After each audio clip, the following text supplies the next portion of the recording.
control cap. But what's interesting is their bond buying, unscheduled bond buying that they conducted for a second day was only between maturities of 2, 5, and 10 years. So at the longer end of the curve, you did see yields moving higher. The 20-year yield in Japan up about 5 basis points to 1.32%. That is the highest going back to October 2014. What is interesting, though, is that even though the Bank of Japan is still trying to be dovish, the Japanese yen is stronger on the day. That could be a bit of a haven bid, and broadly, it is a weaker dollar story. But dollar yen today trading at 133.64. Creedy. Well, Kaylee, a little bit of a different story stateside, at least in early futures trading. Take a look at this. S&P 500 futures up about 0.3%. So you are seeing a little bit more buying in the U.S. session than you are perhaps in other regions of the world. But remember, I think this is also going to feed into the story that if you are worried about that COVID risk, if you are worried about some sort of repeat of 2020 or even 2021, these kind of new variants and potentially the Chinese kind of response, one of the big trades that has worked in the past is this flight to U.S. assets. That's exactly what you're seeing this morning with, I said, futures up, but also a bit into treasuries as well. You're looking at 385 on the 10-year yield. It's only down about 2 basis points, but still enough, just given it is a very light volume week, thin liquidity, our favorite buzzwords for the holiday. That's important to keep in mind, but remember, it's coming at the same time that you do have that commodity response as well, a slightly lower, and that by 2%, and that actually is, in a volatility-induced context, a normal margin of a move for NYMEX crude, now trading at a 77 handle. One of the fears here is that if you start to see the COVID cases spread more and more, specifically in Europe, does the NYMEX and Brent crude marks drop into the 60s handle, and that's going to be a trade that's going to burn a lot of people that are betting on higher oil prices in 2023. And of course, Bitcoin really following the story that you are seeing in futures. Remember, yesterday it was a little bit suppressed, so now I would call Bitcoin a little bit of a bounce back story guy, up about 0.4%. I want to come back to that crude story, actually, because it is having an impact here in Europe. London is underperforming a little bit. You've got names like BP and Shell on the downside. Interesting that we did see that technology story in Asia, but actually technology is the best performing sector here in Europe. So the stock 600, the aggregate picture, absolutely flat, but it's actually popped over the last half hour. We're back just in positive territory, but it's been quite a rise as we've come through the initial hour or so of trading. What you are seeing, though, is anything kind of travel related under pressure. It's a knee-jerk reaction as we start to see some of these restrictions potentially be putting into place, the US, Italy, Taiwan, India, etc. You are seeing the airline stocks reacting to that. So Lufthansa, for instance, is down by over 4% today. And then you come back to that Brent crude story. Brent now trading 81.84. We're down by nearly 2%. That's feeding back into the equities, as I say. Technology at the top, but energy under pressure. That is why London is underperforming, Kaylee. Okay, so really it all comes down to that China story. So let's get more on that now, Guy. COVID cases are surging domestically with concerns mounting over the risk of new variants emerging. The outbreak, as Guy mentioned, has prompted a growing list of nations to require COVID tests for travelers from China.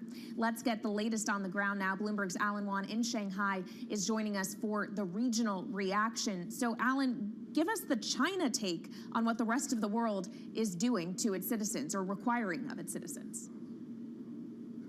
Well, what you were just saying earlier about the U.S. and Italy now imposing these new testing requirements on Chinese passengers, it's actually a bit of a. I mean, I think folks in China are by and large, they're upset a little bit, but they accept it.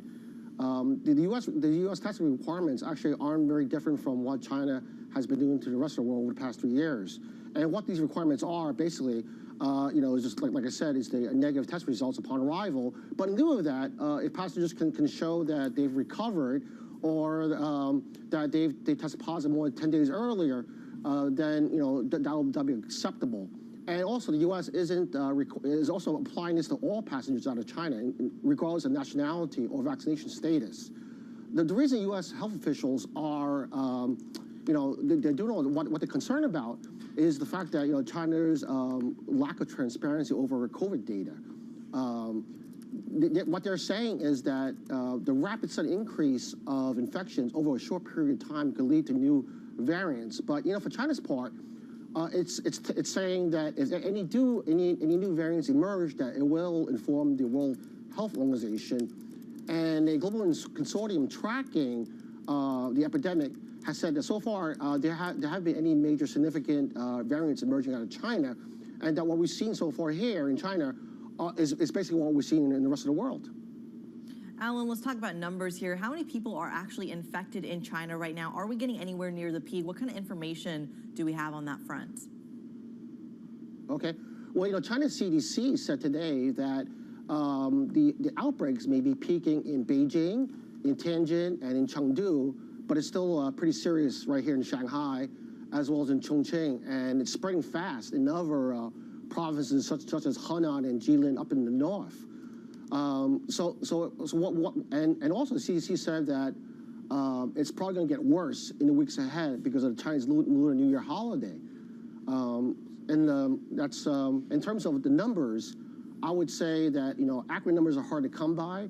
What we do know is the NHC has said that about 18% of the population, about 248 million people, may have already been infected in the first 20 days of December. And then there's Airfinity as well. This London research firm said that about 1 million people are getting infected every day, and that's going to rise to 3.7 million by January. These are incredible numbers. Alan, as ever, thank you for the update. We really appreciate it. Bloomberg's Alan Wan joining us from Shanghai. Let's talk about the European response in a little bit more detail. Italy will begin testing all arrivals from China for COVID and is now urging other EU countries to do the same. This comes after almost half of the passengers on 2 flights to Milan from China were found to have the virus. Tommaso Edpart, our Milan bureau chief, joins us now for more. Tommaso, why has Rome decided to move on this without the rest of the EU?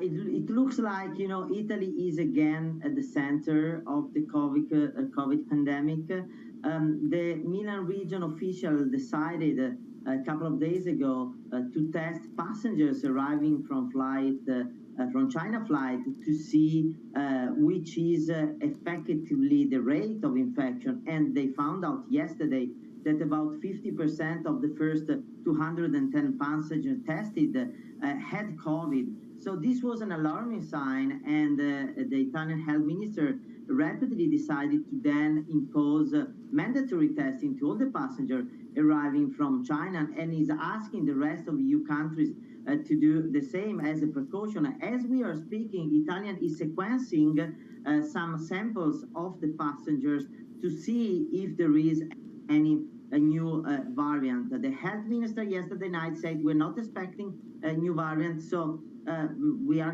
not concerned in the short term. And obviously, this is a key indication that also investors are waiting to hear. If there are no new variants, then vaccine that we have here, over 80% of the population is vaccinated in Italy, will be working, so that's almost fine. But if there are new variants, then that will be a different scenario. At the moment, the health minister say we are not worried about it, but let's see. Let's wait for the numbers to come.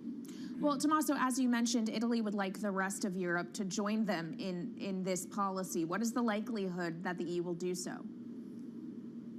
So Italy formally sent a letter to the European Commission, said we can't be alone in this. We just found, an alarming number. We know in Brussels they are meeting today to make a decision. We'll see if the European Commission will decide to test all the passengers coming to China. This has not been decided yet. I think that the key point here is, again, the result of the sequencing done by Italian authorities. We're expecting it to arrive today. Tommaso, great stuff. Thank you very much indeed for the update. Tommaso Edpart, Bloomberg Milan bureau chief. Thank you very much indeed.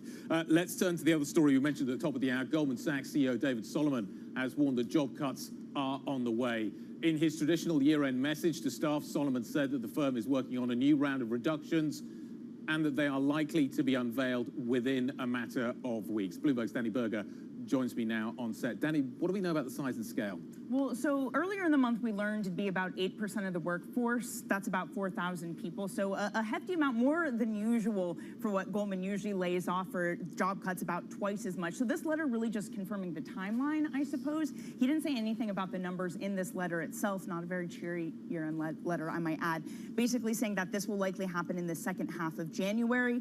He also blamed the overall macro environment, so tighter monetary conditions recessions, slowing the economy, not really talking about their foray into consumer banking, which a lot of folks have blamed for overspending and the need to pull back, because Goldman did just finish up its second best year on record. So that on the surface doesn't explain why they'd be cutting so many jobs. It really is this profitability question. Well, Danny, Goldman, it's not a surprise, sets the standard when it comes to industry hiring, sets the standard when it comes to salary. To what extent are they setting the standard for these layoffs for the rest of Wall Street? Well, at least for the moment, Critty, they are an outlier. Not an outlier in letting folks go. That is starting to happen throughout the industry. But Goldman is certainly doing steeper cuts than most. Again, it probably goes back to the fact that they had been spending and hiring a lot in a division which they're now trimming back on. For example, I was talking to Frederic Udea earlier in the month, the outgoing CEO of SocGen, who told me that they're not firing anyone additional from what they already had planned because Europe is starting from a better position. The outlier alongside Goldman Sachs might be Credit Suisse. Of course, they're doing a wide restructuring, so that probably explains that. But just to give you some of the numbers that Bloomberg has learned from other banks that, again, fall far behind Goldman. Barclays, they're going to let go about 200 people, according to people familiar. Morgan Stanley, 1,600 in Citi, just dozens, Kaylee. All right, I am sure we were going to get more details on this in the next couple of weeks once big banks start reporting results and the CEOs have to take questions on the analyst calls. Bloomberg's Danny Berger, thank you so much. Now, aside from Goldman, let's take a look at some other stock stories to watch this morning and those moving in pre-market trading. One I want to note is Tesla, because a rebound underway potentially for a second day. Remember, as of Tuesday, the stock was in the middle of its longest losing streak since 2018, but we saw a 3% rebound yesterday as some dip buyers came in, and that is continuing this morning. The stock up about 3.7% at this point, aided today by Adam Jonas over at Morgan Stanley, who published a note and said essentially the derating of the stock has created a buying opportunity. So maybe a lot of people are taking advantage of that buy the dip opportunity today. And it's not just Tesla in the big, large cap space of technology that is moving higher. You actually have a rebound underway for some of those other mega caps as well. Amazon, Apple, Nvidia, all up in the ballpark of between 0.6 and 1.2% at this point. And remember, they're all trying to recover some of what have been very, very steep losses for players of this size over the course of 2022. One group of stocks moved to the downside, though, in early hours. Really, the largest group of underperformers is energy. That has everything to do with the declines in oil that you and Critty were talking about, Guy. ExxonMobil and Chevron each down about 1 percentage point before the bell. Kaylee, coming up, we're going to have Patrick Armstrong join us. He is not convinced that we are going to see a bounce back in those technology stocks in 2023. He's the CIO over at Plurimi Wealth. Get his take. Keshav Lohaya, CEO of Oilytics, is going to be joining us to talk about that crude trade that Kaylee was just mentioning. And it's not over yet for Southwest. That seems to be the story coming out of Cowen. We will get a take there on where this particular airline goes next. I think a lot of people trying to find out answers to this. This is Bloomberg.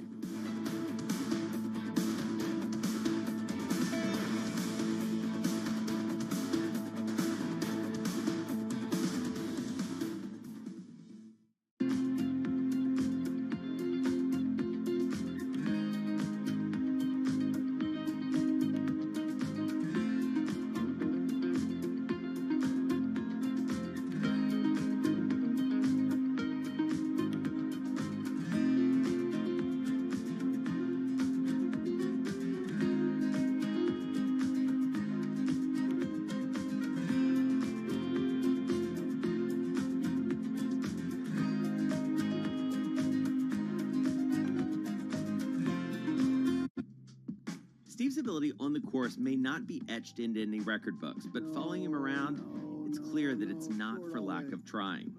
Jeez. We were constantly hustling behind him as he caught up with executives in the portfolio companies and reminisced with former and current players.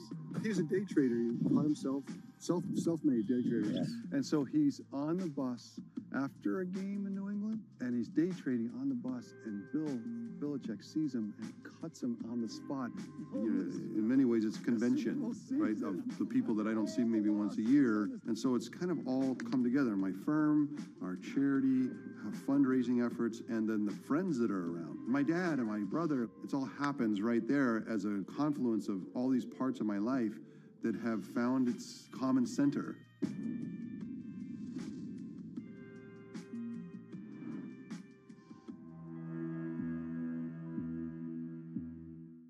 what's happening on Wall Street. I'm quite encouraged. The center is holding. Need to catch up? This is Bloomberg Wall Street Week. I'm David Weston. We've got the information and insights. A lot of these areas still have very, very good valuations. From businesses most influential and instrumental. It's knocking it out of the ballpark. Now's not a great time to be speculative. It's time for a pivot. We're talking about a significant hit to our standard of living. Bloomberg Wall Street Week, live Friday with replays all weekend on Bloomberg Television and Radio.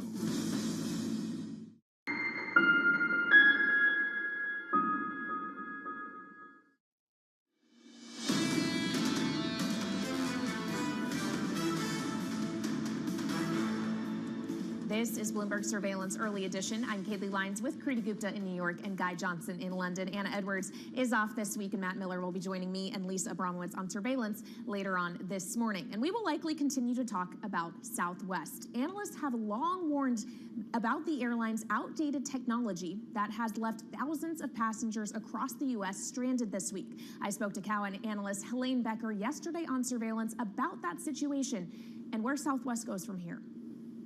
Everybody else is pretty much within what I would call their normal course of doing business. The cancellations are relatively low. Southwest accounted for more than 80% of all cancels yesterday. And for them, they're just behind the curve here, and they probably won't get caught up until the weekend at the earliest. Well, and we have seen modeling from analysts over at Citi that talks about a 3 to 5% earnings hit for the fourth quarter. But I'm wondering what kind of signal this is on the longer term operational health of Southwest beyond just what is ongoing currently. If something like this could happen at this scale for this long, does that just mean they're ill-equipped to handle weather events like this? I mean, what went wrong here that could go wrong again? Yeah, they had a confluence of a lot of events. So you had the weather, and it moved across country, hitting Denver and Chicago particularly hard. United is in both of those locations, didn't get hit quite as hard, but still impacted. For Southwest, though, I think at Midway, there was a lack of de-icing fluid. Then they had an issue in San Diego with fog. They had ice in Dallas. So everywhere they were, they had weather. And the worst of it is their systems are just not equipped to handle it. Historically, Southwest underinvested in IT, in technology, and this has come back in the past to hurt them. They were investing aggressively this year. That was one of the catalysts we thought, for the shares later this year, as the new scheduling system for employees was coming up. But one of the issues we saw yesterday was an aircraft with a bunch of flight attendants deadheading to a city. But the crew working the plane was short a flight attendant. And according to the pilot on board, any one of those other flight attendants offered to work the flight, but they couldn't get through to scheduling to say, hey, we're here, we'll take it. And so Southwest canceled the flight.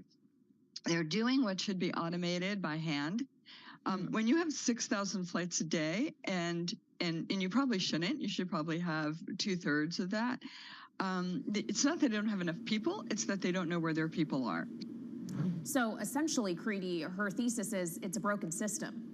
It's interesting that's coming as a broken system, even though Southwest was one of the receivers, I should say, of all that pandemic aid. And it really begs the question, what did they do with it? At the same time that a lot of other airlines like Delta, American, for example, they use that pandemic aid to amp up their systems, pay their staff, and now they're the ones that are actually putting price caps on some of their tickets, Guy. Yeah, I have to say that you talk to people inside this industry, they tell you horror stories about what technology many of these airlines, particularly the legacy carriers, are actually running, Kaylee. Yeah, it'll be interesting to see how they invest in technology. And if they are doing so, does that mean airline tickets are never going to get cheaper? That's what I'm praying for in 2023. Coming up, we'll have more of the roundup of some stories around the world you need to know. This is Bloomberg.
in business are on Bloomberg.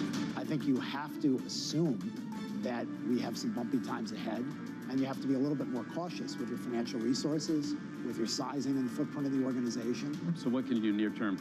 Test to make sure you see at the margin you can move things around, manage your expenses very carefully and invest in efficiency and effectiveness, but also continue to spend money where you have competitive advantage. Nobody covers business like Bloomberg, your global business authority. While Teslas and the like make for good headlines, the reality is that even if every car on the roads today went electric, it wouldn't be enough to curb global emissions to avoid catastrophic climate change. Greenhouse gas emissions from transportation account for about 29% of total U.S. greenhouse gas emissions. So what about the other 71%? Buildings across America burn fossil fuels to operate. What we want to do is make that all electric. Instead of burning oil and gas to give us the energy and electricity we need, we want to do 100% clean energy, all electric. We want to turn buildings into Teslas. Just like a Tesla or an electric vehicle is all electric with no fossil fuels, we want to do that with our buildings. And if we can do it in one building, we can do it in all buildings. And if we do it in all buildings, we'll reduce 30% of U.S. greenhouse gas emissions.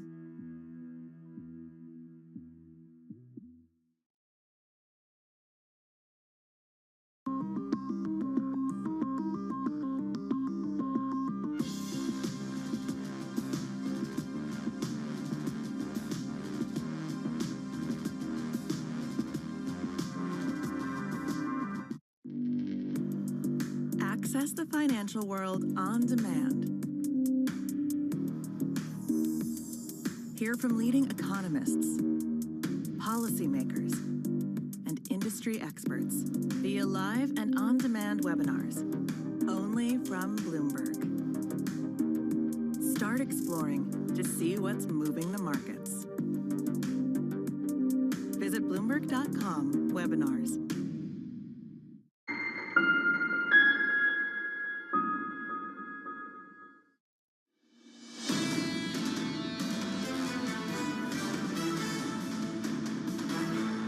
Keeping you up to date with news from around the world, here's the first word. Russia is ruling out peace talks with Ukraine and says it won't give up, despite setbacks on the battlefield. Foreign Minister Sergei Lavrov also told a state-run news service that Kremlin will not discuss Ukraine's demands that it withdraw from occupied lands and pay reparations. The war is now in its 11th month. And the Bank of Japan is fighting back against traders, betting it will relax its yield curve control policy even more. The central bank announced 2 additional rounds of unscheduled bond purchase operations. The BOJ doubled the ceiling for 10-year yields earlier this month. And ExxonMobil is suing the European Union over a windfall profits tax on oil companies. Exxon argues that the EU does not have legal authority to impose the tax. It's designed to raise billions to bring down consumer energy costs. Exxon recently told investors that windfall taxes could cost the company at least $2 billion through the end of the year. It was one of the more significant disruptions to Twitter since Elon Musk took over the service. The platform has restored service hours after thousands of users worldwide reported glitches and other issues. Musk said Twitter had rolled out changes to its server architecture. Coming up on the show, Patrick Armstrong, CIO at Plurimi Wealth, joins us. He's going to talk to us about markets, about commodities, about everything you need to know for 2023. That conversation next. This is Bloomberg.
an advisor to the President of the United States on infrastructure and manufacturing, but on infrastructure, you've been involved with the legislation that was passed not long ago. Why is the United States infrastructure so terrible compared to so many other wealthy countries? I have been around U.S. politics like you for a couple of decades and have served a variety of presidents from the different parties. And the attitude in the United States is obviously to keep taxes low and keep the public spend under control. And the word control is interesting, but that stops forward thinking in terms of planning, and therefore the short-termism around our fiscal policies has hurt us. I mean, in essence, infrastructure is a long-term return, and to get a long-term return, putting it into private hands is one way of doing it, but really the public side of life has to be willing to do the forward spend. The forward spend on airports and roads and EV charging stations has to come from the public domain. Now, raising taxes to spend money on infrastructure means you've got to trust the people doing the spending. And I think the public-private model is the way to go there, which is actually create an infrastructure bank that is U.S. public sector owned that has private sector matching funds. I think that sort of breakthrough has yet to occur in the United States. So where we go is tax and spend, which unfortunately one side of the aisle disagrees with. Markets count down in Europe from the financial centers of the world. Bloomberg Markets European Close with Guy Johnson in London and Alex Steele in New York. Real-time numbers, real-time analysis. Weekdays.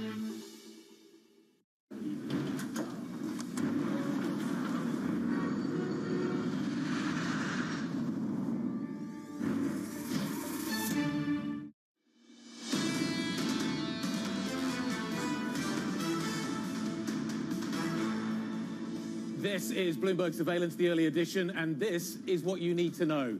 The US joins a growing list of countries requiring Chinese travelers to take COVID tests. The EU's Health Security Committee meeting today to discuss a collective European response. US futures turn positive, but European airline stocks and crude both slump as investors weigh COVID returning as a risk in 2023. And more job cuts are coming at Goldman Sachs. CEO David Solomon says the latest layoff plan will be unveiled in a matter of weeks.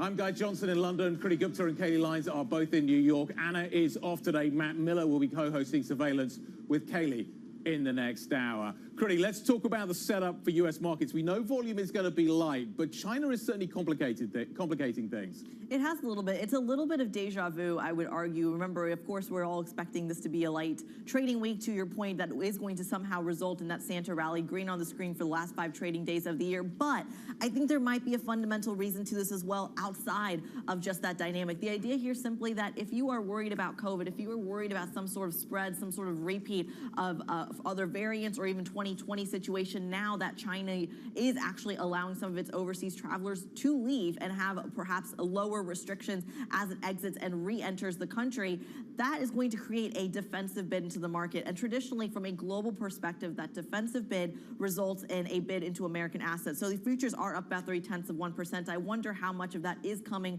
from that early positioning we're going to see in 2023. But you're also seeing a bid into the Treasury market as well. 386 on the 10-year yield, only down about 2 basis points when you look at the yield, but really still significant when it comes to kind of the nothing trade that we've seen for the majority of this week. What I also think is interesting is this divergence you are seeing between the commodity space and the stock space. The idea here that crude is actually down about just shy of 2%. Once again, the idea of what might a wider spread of COVID actually do to demand relative to that defensive bid you may or may not be seeing in the futures trade. And of course, Bitcoin kind of taking its cue from, I would say, the cross-asset picture here. Bitcoin up about 0.4%.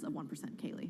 Well, Kriti, I want to come back to the oil story because that is filtering through some individual movers in pre-market trading. Yes, broadly, most stocks are higher, but the group sitting that out is energy stocks, given that oil prices are down. So the likes of Devon Energy, Marathon Oil, Occidental Petroleum, each down about 1% or more before the bell. But one stock that has been underperforming dramatically as of late, but is actually outperforming today, is Tesla. The stock is up about 3.7% in pre-market trading today after a 3% gain in in the Wednesday session that saw it snap its longest losing streak since 2018. You now have Adam Jonas over at Morgan Stanley saying that the derating of the stock has created an opportunity, and it does look like that dip buying has come in. But remember, for Tesla, even if it's been a positive day, possibly a positive second day guide, this stock is still on pace for its worst month, quarter, and year on record. It has been absolutely brutal.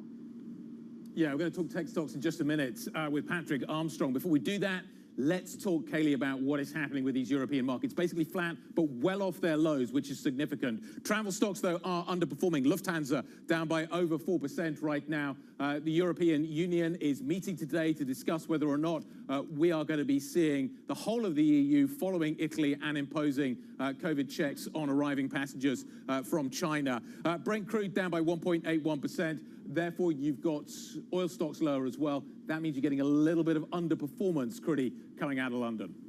Certainly something we're going to be keeping our eye on, especially going into 2023, where that inflationary trade may not be the one to bet on going into the new year. Let's get a little bit more perspective here. Joining us now is Patrick Armstrong, CIO at Plurimi Wealth. Patrick, thank you as always for joining us during this holiday week. We certainly appreciate it. I want to start with the core of what was at the market sell-off of 2022, which seemed to be the Federal Reserve. I'm curious, though, in 2023, how Fed cuts really plays into the picture. There seems to be a lot of doubt that the market is mispricing this, but why, if this is something that the Fed has relied on for the past 2 decades? What do you think?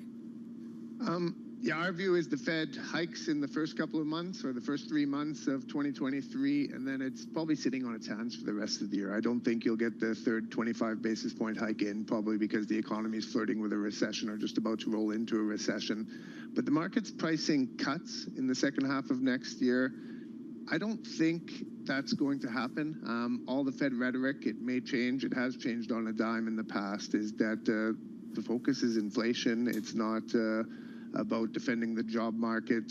As we do get into a recession, the job numbers are going to start to look weaker, but I don't think the pivot will happen. I think it'll be more of the Fed sitting on its hands rather than starting to cut rates in the second half.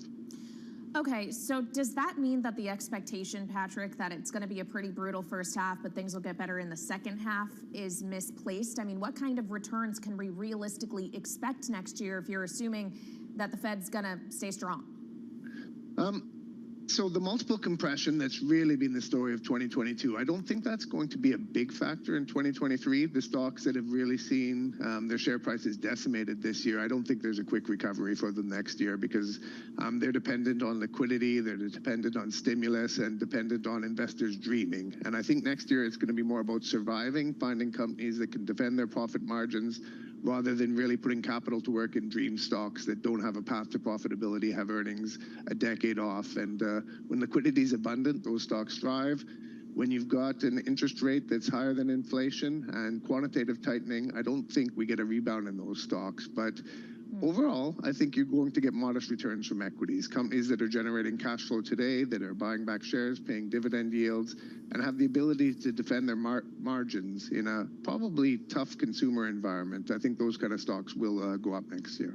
Well, Patrick, what I'm essentially hearing is you're delineating within the growth space. Those that don't have earnings, that are not profitable, are going to continue to fare poorly, perhaps. What about the ones that do? You would maybe consider more quality within technology, large caps like Apple, Amazon, and yes, Tesla, as we've been discussing, that have gotten absolutely decimated this year. What happens to those kind of names?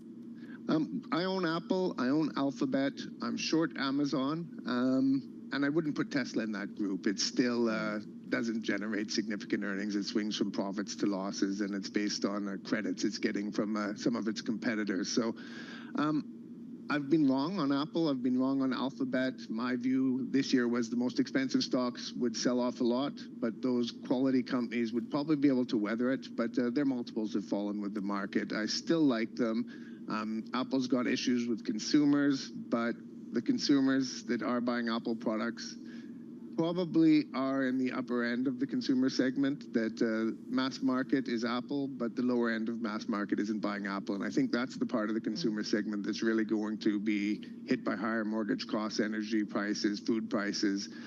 So I still like Apple. Alphabet, driven by advertising. I like Amazon, still doesn't have the earnings. All of its earnings are coming from its cloud.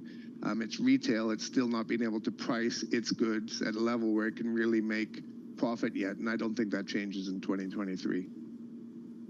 Patrick, good morning. It's Guy. How big a wild card is China in 2023?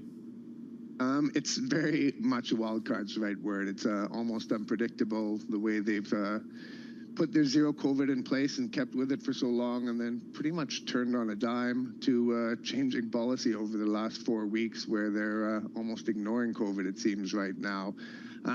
I suspect this plan is positive for the economy, positive for markets next year, but you also have other risks that aren't just COVID, with Taiwan, other geopolitical risks, its ties with Russia, how that develops. So it's something that looks cheap for equities.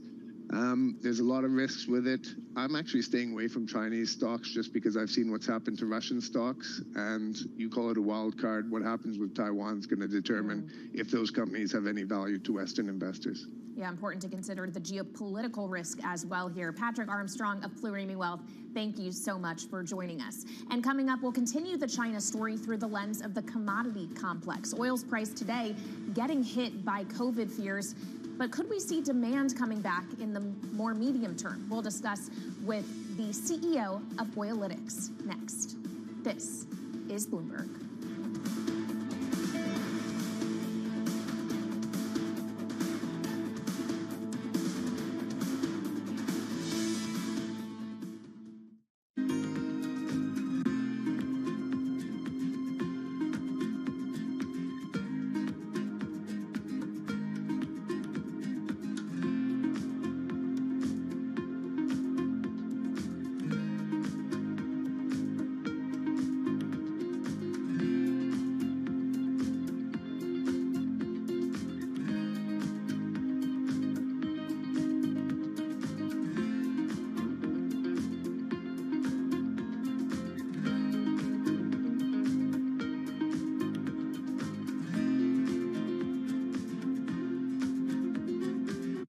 CFOs are reshaping the C-suite. Bloomberg's chief future officer shines a spotlight on these dynamic leaders. Today's CFO has to be much, much more than a bookkeeper. One of the most important things is looking around the corner. We have to let go of the traditional legacy department store. Their impact goes far beyond the balance sheet. And on Chief Future Officer, they focus on much more than just revenues and margins. You also have to be credible business leaders in order to really impact the business and steer the direction. We're like biologists. We need to deeply understand the financial DNA of a company. People just come with a playbook and say, okay, we're going to roll that. Don't do that. Think longer term. It's an amazing time to be in this role. It's a lot more than the profit today. It's building the future of tomorrow. Get passion, perspective, and more from the chief future officers of some of the world's most influential companies. A new episode every month, only on Bloomberg. Bloomberg has enhanced search on the terminal to deliver what you need when you need it. Now, you can simply type phrases in everyday English in the command line. Compare financials. Find people. Analyze markets. You can enter phrases or ask questions. What do you want to know today? Ask a question or visit SearchGo to find answers now.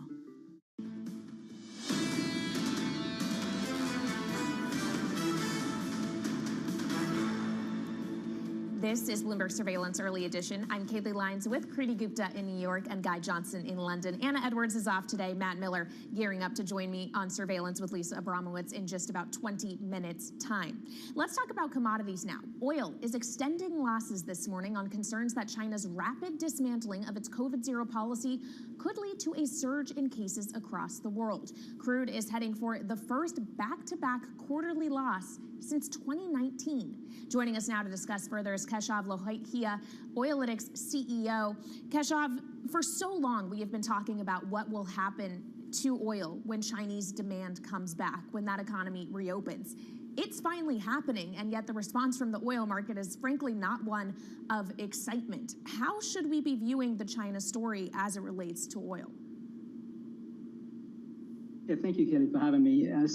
This last week, the biggest news was the Chinese reopening, but the oil markets is under relentless bearishness right now. So the oil market is stuck in a rock and a hard place. We have relentless short-term bearish pressure versus long-term structural bullishness. This Chinese news, the consensus was that it's going to be a big reopening trade, but in reality, the reopening is not going to be smooth at all. And the cases, the numbers that we are seeing, the reports of multi-million cases a day is very frightening. And what we are seeing is that, US, Japan, South Korea, Italy have put restrictions on Chinese inbound arrivals. It's a bit of a deja vu of what we saw this time 3 years ago. So yeah, it's not going to be a smooth reopening, to put it mildly. Keshav, how much of this is a question of participation in the market? Is there a hesitancy to actively trade commodities right now from macro portfolio managers, perhaps leading to the downfall in oil right now? Yeah, so it's an interesting point. We're on a holiday period, and I think that there are four main factors right now which will move the oil markets for the next few months, which is basically China, Russia, macro, and basically liquidity. The liquidity weakness, it shouldn't have an impact on the direction of the oil price, but it is spooking a lot of the investors out there, and we can see irrational market movements which are hard to explain. And the lack of liquidity has been a big head scratcher amongst many market participants. But one of the reasons why is that the cost of trading, whether it's higher margin requirements and also with higher interest rates, the cost to hold one futures has now just gone dramatically higher versus this time last year. So it's just reducing the liquidity of all commodity markets. Yeah. Keshav, the big story in 2022 has actually been in the product market. We've seen crude oscillating a little bit, but we've seen huge issues in diesel. We've seen huge issues in jet fuel in particular. How does what is happening in China right now, do you think, affect the product market? Yeah, so on a rational basis, this reopening will boost demand for Chinese jet, for Chinese diesel, any kind of road fuel. And few months ago, China was the only region in the world which was sitting on surplus refinery capacity. They've ramped up refinery runs, and even now the margins are fairly good. Diesel's in a very structurally, the cracks have come off, but diesel is still in a very strong market. So the rational thing for China to do is to boost refinery runs and also increase their product exports. And diesel markets are structurally tight, and China is the only solver which can calm the diesel markets. But the diesel tightness is a structural story which will continue in 2023. How volatile do you think the jet market's going to be, though? European airlines are down today. The knee-jerk reaction is that we're going to see more COVID checks. The fear is that it extends further. How easy is it to predict what that market is going to look like? Obviously, the short-termness is going to be very tricky. But, I think despite what happens in China, the jet markets in the West are normalizing. It's now a matter of what... I think the jet markets are only going to get, the demand is going to increase. And even in China, even though we're seeing headlines of these international countries like US and Japan putting extra precautions on Chinese visitors, we should see a boost in Chinese domestic tourism or Chinese domestic flights, which is the bulk of Chinese jet demand. So, ignoring all the other headline noises out there, the jet demand should recover and be on path to the 2019 or the pre-COVID world. Well, Keshav, let's go from Asia to Europe then. And the idea here that there have been sanctions and price caps really meant to hurt Russian oil supplies and oil production right now. How effective has that strategy been? And have we seen the end of the fallout? Yeah, so 2022 was not a great year to see the real impact of Russian sanctions because a lot of these deadlines were end of the year, like, in Q4. And the actual flows will be seen in Q1 or Q2 because, it's a huge logistical challenge from diverting Russian crude from Europe to Asia. Currently, Russian oil production has been very resilient. And, never underestimate the human ingenuity or traders when there is enough arbitrage out there. And that's something the oil markets have been perplexed by because a lot of rerouting of oil flows have happened. But there is a point where all the sanctions snowballing will have an impact on production. And even Russia's Novak has put a headline out saying 500 to 700 KBD of production might be shut down, or refinery runs in Russia could be reduced to allow further crude exports. So the real flows we're going to see in Q1, Q2, the problem is the oil markets are a bit entering a complacency phase. We can't, the real issues we're going to see in the next few months of actual outages. Keshav, we're going to leave it there. Really useful point to leave it on. Thank you very much indeed. Watch the next few months. Keshav Lohia of Oilytics, thank you very much indeed. Coming up, we're going to hear from former Ambassador Peter Westmacott on the ongoing labour strife here in the UK. That's next. This is Bloomberg.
When you think space, you probably think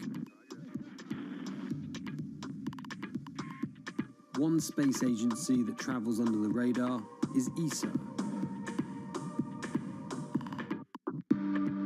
which is surprising considering what the European Space Agency has achieved and how vital it is to the global space industry. We've collaborated with pretty much everybody who is involved in space exploration. ESA wants to be a leading force in furthering humanity's mission into space. Commander Ground, do you copy? Copy. If we want to have successful human missions to Mars, we are going to have to learn to live and work off-world in a different way. The place where we are going to learn to do that is on the moon. Can ESA help humanity take its next giant leap?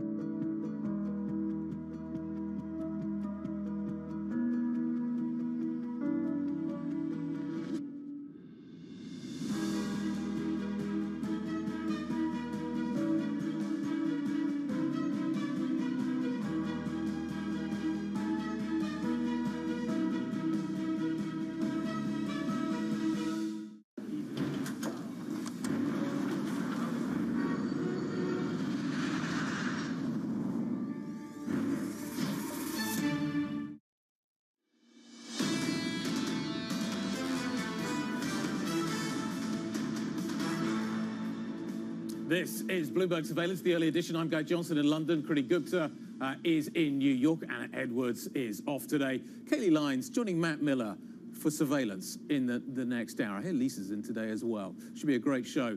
Now, this year, Kriti, the UK economy has been hit by a wave of strikes, from nursing to rail workers. And Peter Westmacott, a former ambassador who now is the chair of TKO Capital UK, spoke about the disruption from these strikes on Bloomberg's Balance of Power. I think in the UK, it's not about seriously bad weather. It's much more to do with strike action. And we've got a lot of critical sectors where people have just decided that they've had enough and they want a proper pay rise. We have 10% inflation, and an awful lot of the salaried middle classes and less well-paid people have had stagnant income since the global financial crisis of 2008. And while interest rates were low and inflation was low, people could just about live with that. But now all those things are changing and people are saying that's not enough. So we've got ambulance drivers, nurses, railway workers, baggage handlers, immigration control officers at the airport. We've got a whole lot of different people who are now saying that they want a better pay deal, please. And the government at the moment is saying either it's not our responsibility to negotiate pay deals, or it's saying we have to hold firm because the country can't afford, after all the money we've had to shell out in dealing with everything from COVID to pension funds, which we're getting into difficulty. This is not the moment to allow pay increases that the country can't afford. So there's a standoff at the moment, and the result is that over the very difficult Christmas holiday period, an awful lot of people's travel plans have been seriously disrupted. Sir Peter, if we go back a few years, there were representations made, I believe, that in fact the British economy would be stronger, be able to deal with things like this better if it just came out of the European Union. I wonder if people are starting to have second thoughts about that. Well, I think you wonder right, David.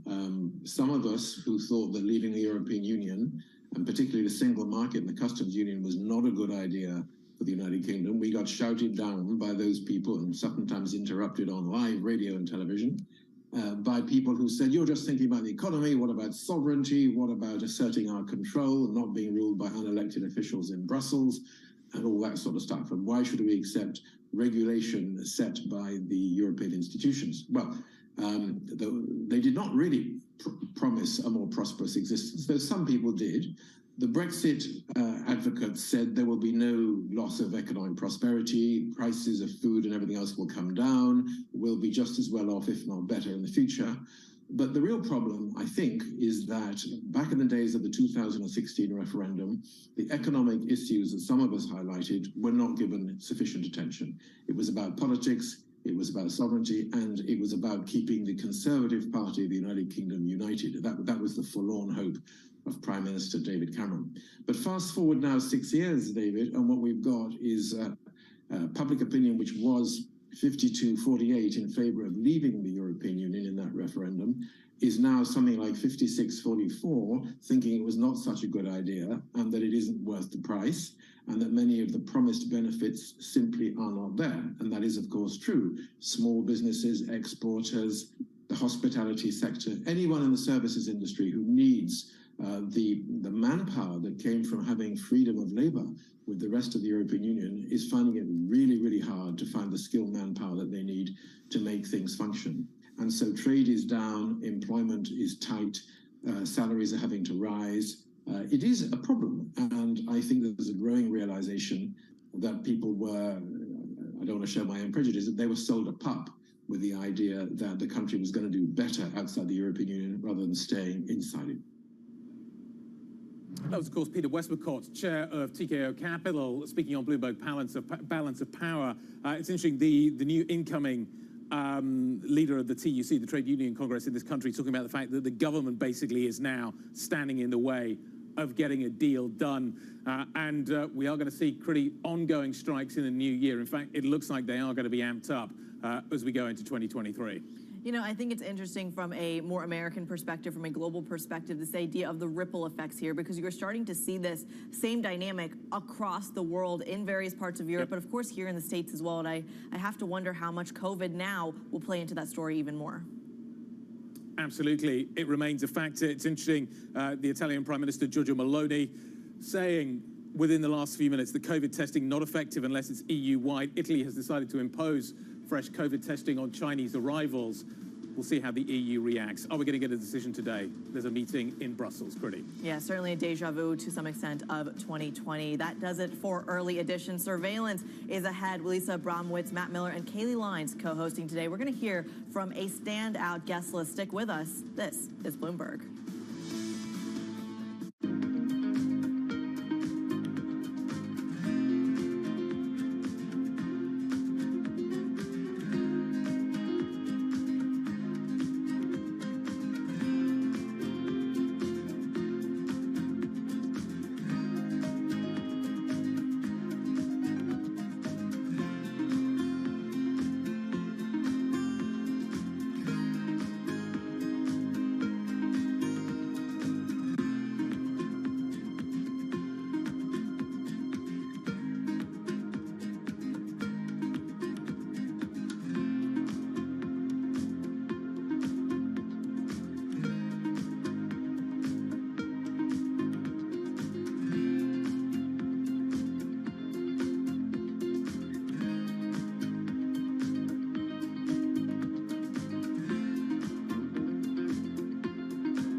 what do you say to the cynics that say, look, it's all nice and fine, but a lot of it is greenwashing, and you're not a good company, you're just a less toxic company than some of the other oil majors?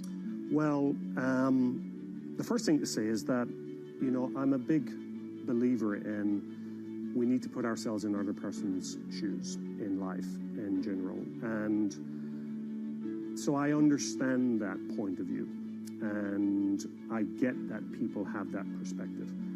I don't agree with that, obviously, but I understand where they're coming from. We have an enormous challenge as society, which is to provide the world with reliable, affordable, and clean energy. That's what society wants.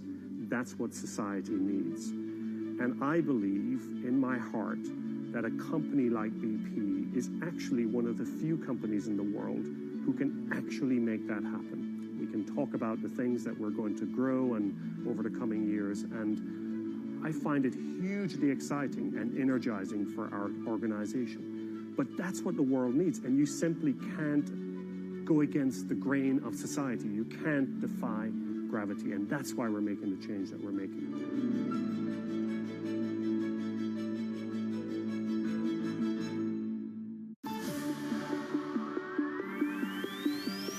When innovation strikes, Bloomberg Technology is there with the news and analysis you need. Every weekday, only on Bloomberg.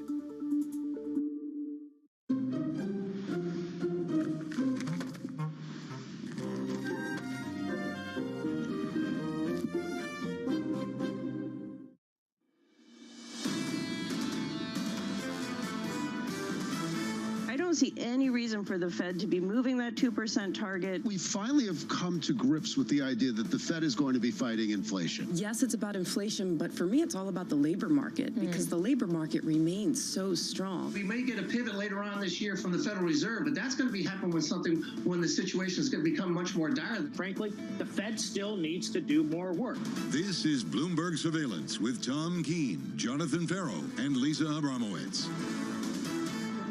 Good morning. Welcome back. This is Bloomberg Surveillance. Matt Miller, Katie Lyons, Lisa Abramowitz, John and Tom still on their road trip through the British countryside. So much going on. I made it back despite the fact that there were all sorts of flight delays. Matt Miller is still growing his beard. Kaylee, I want to start with you. I am curious about, as we end this year, the sort of sogginess, even though people were talking about a rally. Yeah, the Santa Claus rally just simply isn't materializing. Every morning this week, Matt and I have been here saying futures are positive. Maybe it finally has come to town. And then we roll over as the trading day goes on. And yes, we're positive once again today, but the concern around China really dampened risk appetite overnight. So I guess it's a question of whether or not we're going to be able to hold on to these gains. And with just 2 trading days left to go in the year, if we can try to eke out something that makes it a less bad year, but it's still going to be the worst since 2008. So Matt, here's what really has struck me. And frankly, for the past 2 weeks, I keep thinking about this. We're going to come back to a completely changed scenario. China ripped the Band-Aid off, and the Bank of Japan seemingly seems to be going full force in terms of removing yield curve control,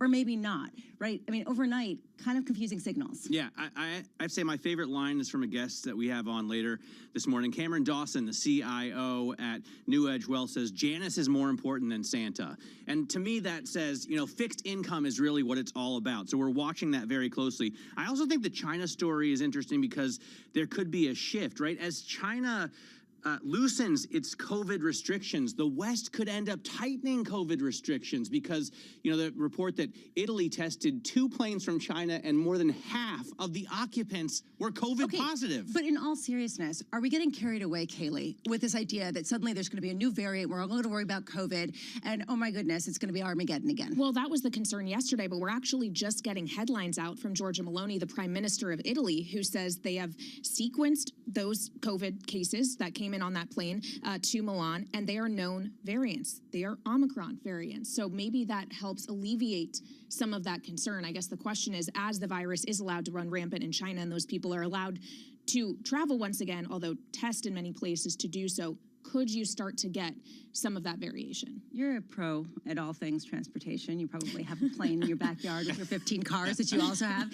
Of course, all electric, I'm sure, in your Hummer. But I'm curious about this question around oil. The fact that you're seeing oil prices come down today, despite the fact that China's reopening. Everyone knew it was going to be a rocky road. No one expected them to rip a Band-Aid off and everyone suddenly would say, you know, I don't think anyone expected 37 million infections in one day. But that's what happened in the U.S. I mean, if you just magnified, if you think about what happened in New York, if you think about what happened in some of the big metropolitan areas in March of 2020, was it so different? No, but is this going to be March of 2020 again? Because then we're not overreacting. Okay. Right? Okay, fair point. Right now, we are seeing things not exactly incredibly active. Just taking a look at markets here, they're kind of bouncing around, right? They were lower. Now they're slightly marginally positive, about 0.4% gain on the S&P. The euro dollar, to me, dollar weakness across the board. And this goes to what you were talking about, Matt. This question of the Bank of Japan coming in, unannounced bond purchases, and the dollar's weakening versus the yen. I don't know that that makes sense to me completely. Well, I don't think a lot of things around the Bank of Japan have made sense for the past couple of decades, right? But I think this is one of the most interesting stories. For me, it's the most exciting central bank story right now, even considering, you know, the market fight against the Fed. The fact that the BOJ is now, it looks like, changing its stance on yield curve control is really a seminal moment. I mean, it's been a relatively small shift, right, from a 25 basis point cap to a 50 basis point one, but the market seems like it is testing the resolve. So I guess it's a question of whether Kuroda or whoever his successor is come midway through 2023 is going to be forced to just abandon the policy entirely. Two things. Some people think that he's actually going to have to rip the Band-Aid off himself because he has the credibility, and his successor will not.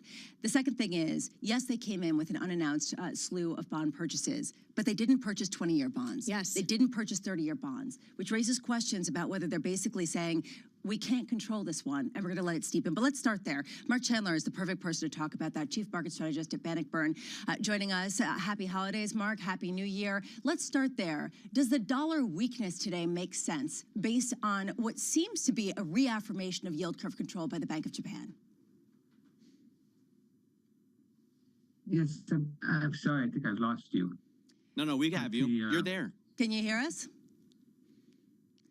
Let's reestablish and try to get back to him. But we really want to focus on that point because this is one of the big question marks. And I was reading one analyst report over the weekend, and people were talking about, well, the sky's potentially the limit, Matt, if you get the abandonment of yield curve control and the complete loosening, reopening of China. Yeah, no, absolutely. And some people have already made a lot of money on it, right? There's a great Bloomberg story about Scott Bessent, former George Soros fund manager, who's already made 300 basis points on his bet that the yen's going to appreciate, and he says he's going to stick to that into 2023. So I think, you know, this is just a continuation of the market pushing back against the BOJ. The market has been doing that for a long time. It's been an incredibly popular carry trade. It's been called the widowmaker, right? But I don't see it making any widows at this pace. Kind of making the opposite, is making some backers. Exactly. I mean, honestly, you're looking at a situation where people are making bank and they're doubling down, even though the Bank of Japan is going to say this. On a broader level, though, Kaylee, this to me is a real question. Why are yields not higher? Why are yields going down if you have both of these scenarios coming to fore? And people were saying earlier in the year, this would actually be the ultimate bear case for bonds. And now people are saying, well, there's been such a big sell-off. Don't worry about it. Right. I guess it's a question of whether the bond market is pricing in a risk of recession greater than what the rest of the asset classes are appreciating at the moment. Because if you think that it's about a growth slowdown, therefore it's okay to buy duration, kind of go back into those assets. And yet we're still looking at yields that are far below where the Fed says they are going to go. But maybe that's just part of the market pushing back against the Federal Reserve, not buying that they are going to be higher for longer. You certainly are seeing that fighting of the Fed in the equity market. Maybe the bond market is doing a little bit of that as well, just in a different way. All right, well, let's check back in with Mark Chandler. I believe we have him back of Bannockburn. Let's just get your view, Mark, on why the dollar is weakening continually, even today, versus the yen, despite what seems to be a reaffirmation of yield curve control by the Bank of Japan. Yeah, Lisa, I'm sorry, I don't really quite see it that way. I see that the Bank of Japan surprised everybody, of course. But in the base since then, the dollar has been making higher highs. And even today, it's holding above yesterday's low against the Japanese yen. I think yesterday's low was just a little bit lower, about 133.40. I think that matters, right? A lot of people I think the attitude is don't want to be bitten by the same dog twice. The Bank of Japan surprised us by the timing of the move. And I think a lot of people are on guard that they're going to do so again. I don't think so. I think that the fiscal policy and the strengthening of the yen in the last month or so on a trade-weighted basis is going to lower inflation in Japan and take pressure off the BOJ to act again, at least in the first quarter. And that first quarter is important because the swaps market shows the market expecting rates to go positive. Remember that overnight rate is at minus 10 basis points. The swaps market is showing a positive rate by the end of Q1. And I think that's just exaggerated because, again, people don't want to be bitten by that same dog twice. I was all excited for like an SNB moment from the Bank of Japan, and this was so much smaller. Even if it continues, do we ever get that, Mark? I don't know. I mean, I think that Japan's a tough situation. You know, it's not just that Kuroda is somehow idiosyncratic in its policies, but you look at what the Bank of Japan's forecasting next year: lower inflation, below 2%, and the market expectations aren't far from that either. Japan has a shrinking population. It has like structural issues that are weighing on inflation. I think that's the challenge. And you know, earlier this week, Japan reported its third consecutive decline in industrial production. And the last thing I'd quickly say about Japan is I know we're all focused on COVID in China, but I think it was Wednesday or it was Tuesday that Japan reported a record number of fatalities from COVID. It's not over yet, and I'm not a medical doctor. I don't know these things, but it just seems to me that we're still getting a bit ahead of ourselves in the story. You know what struck me yesterday or over the last couple of sessions is the strength of the pound, or is it the weakness of the dollar? I mean, we were at 1353 on the Bloomberg Dollar Index at the end of September, and we hung around there for 6 weeks. We've now come down. The pound, of course, broke down below parity. At least I saw Faro tweet that at one point, so I believe it's true. And now we were up to $1.25 at 120.27 right now. Is this pound strength? Is it dollar weakness? Have we seen the peak for dollar? I think we've seen a peak to the dollar. You know what I think what happened was at the end of September, you know, people I think were just exaggerating what was happening. Yes, there was a capital strike against the UK. It's about to enter a 5-quarter recession, according to the Bank of England. And the government, the trust government, decided to have some fiscal stimulus. That seemed to be a good time for fiscal stimulus. Capital struck. And, you know, the Economist magazine was talking about brittly. And I was on with Tom Keene at the end of September, and people were talking about the UK as an emerging market economy. And I think that kind of mentality, that kind of sentiment often corresponds to an extreme in the market. And I think that's what we've seen. I mean, I had anticipated a move towards 120, then 125. We stopped at about 124.50 on sterling. And this is where I am really in the dollar, the big picture. I've seen the dollar have a huge setback here in Q4. And oftentimes, by that I mean 9 out of the G10 currencies, that's the only one that's not in there is the Canadian dollar, all appreciated by more than 5% against the dollar here in Q4. And after such a big move, the technical indicators are a bit overextended to the dollar on the downside. So I'm torn between thinking the dollar has turned lower and the short-term technical indicators telling me the downside has been exaggerated. So I think what's going to happen here in sort of early next year is the market's going to reprice in the possibility of a 50 basis point hike by the Fed at the next meeting on February 1st. And I think that's going to give the dollar this technical correction.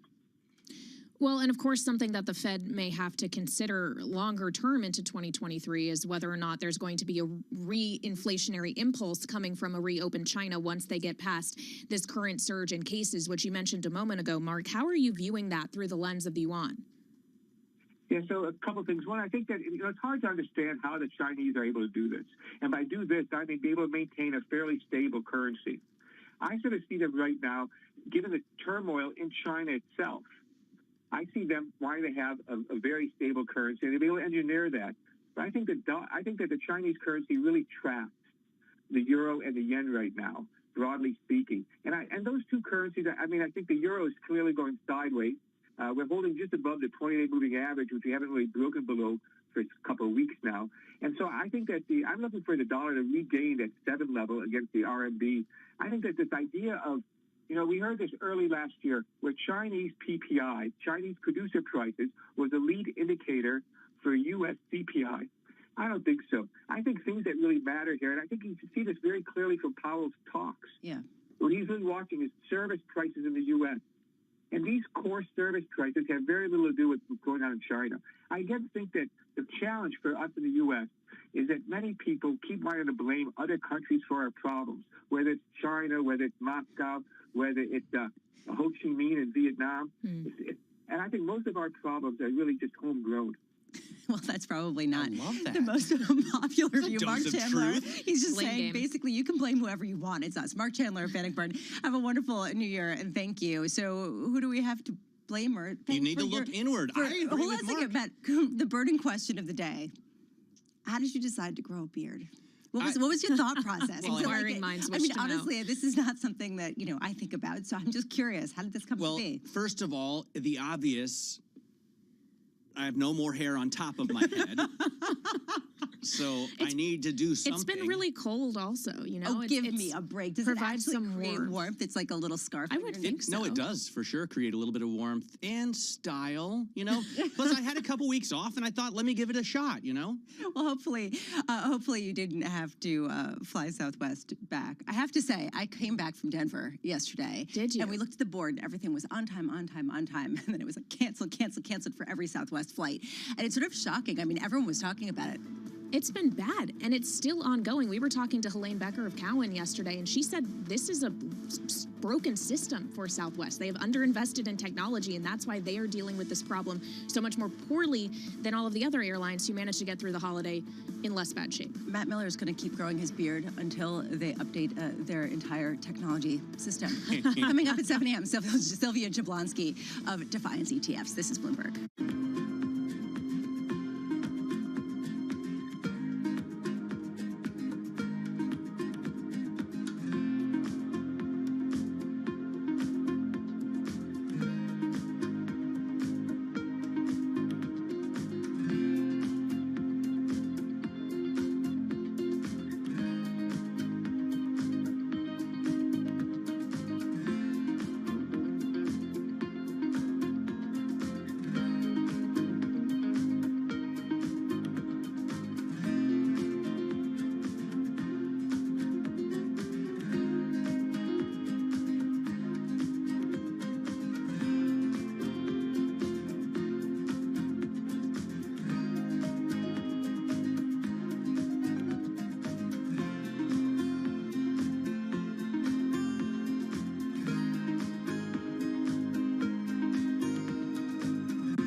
multi-trillion-dollar industry. There's a lot of ground to cover. Commodities got absolutely crushed. We'll show you what's happening in ETFs like no one else. Bloomberg ETF IQ. Monday on Bloomberg. Lisa, you've got to explain this one to me. What does it mean when the White House says we're watching markets carefully? It means they have a Bloomberg. I've seen the Bloomberg. They have. I've been in and seen it. Lots of Bloombergs. Lots of Bloomberg. Lots of Bloomberg. Lots of Bloomberg. Lots of Bloomberg. Lots of Bloomberg. I've seen the Bloomberg. I've seen the Bloomberg. I've seen the Bloomberg. I've seen the Bloomberg. What does it mean? What does it mean? What does it mean? What does it mean? What does it mean? It means they have a Bloomberg.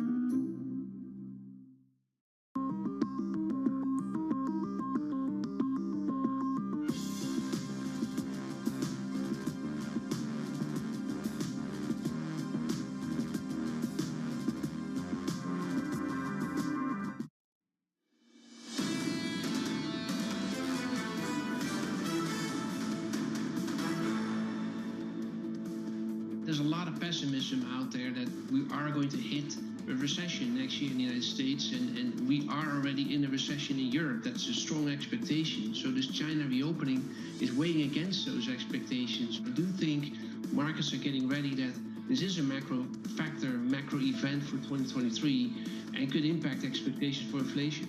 That was Ben Emmons, New Edge Wealth Senior Portfolio Manager and Head of Fixed Income.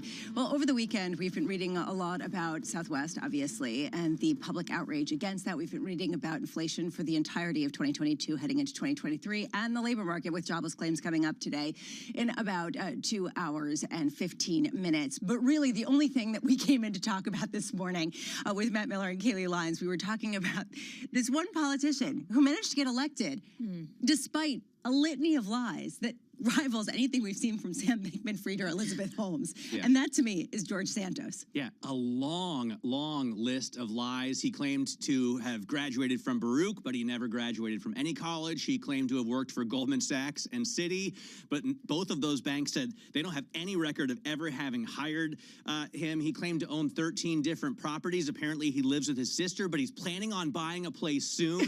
Well, and he's also planning on taking the oath of office and joining Congress next week. I mean, fabrication of resume aside, once that comes to light, if you are another leader in the House Republicans, what do you do if he indeed joins your caucus? How do you handle that? I can't answer that. Terry Haynes maybe can. Terry Haynes is joining us right now, founder of Pangea. And right now we're looking at a situation with Republican leaders coming out, raising some eyebrows, but not necessarily condemning this or saying that he should resign. Terry, at what point will they have to respond in a more meaningful way?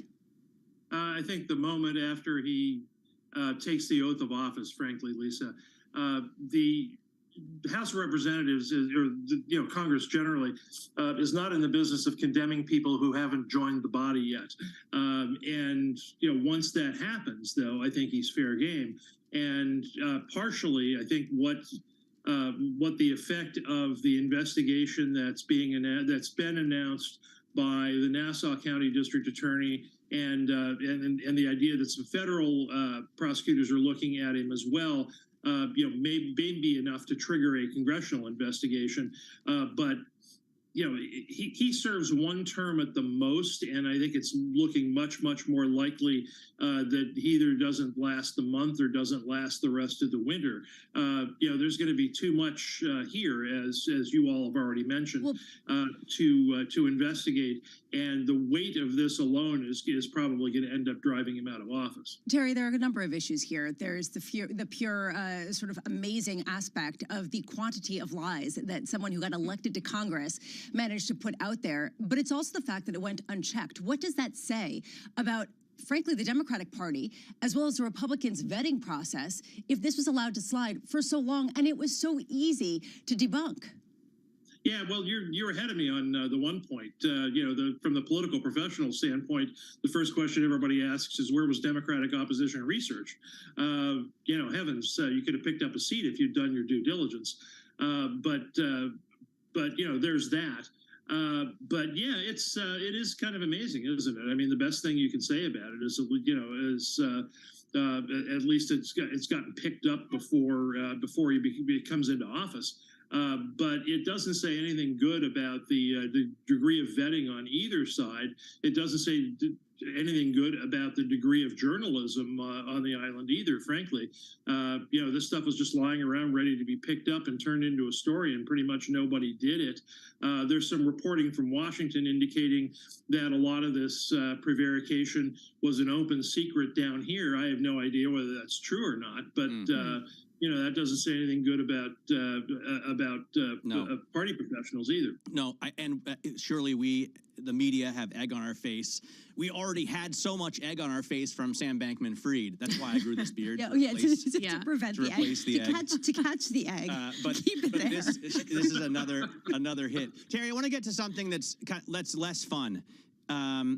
So Italy says they have COVID under control for now, but half of the cases on 2 airplanes in from China tested positive for COVID. And I guess it's not a big deal until it is, right? Is there any appetite in Washington for travel bans or at least quarantines of visitors from China?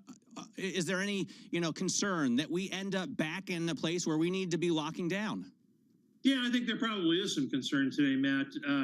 I know that the initial actions to require negative COVID tests on direct flights in is already being applauded.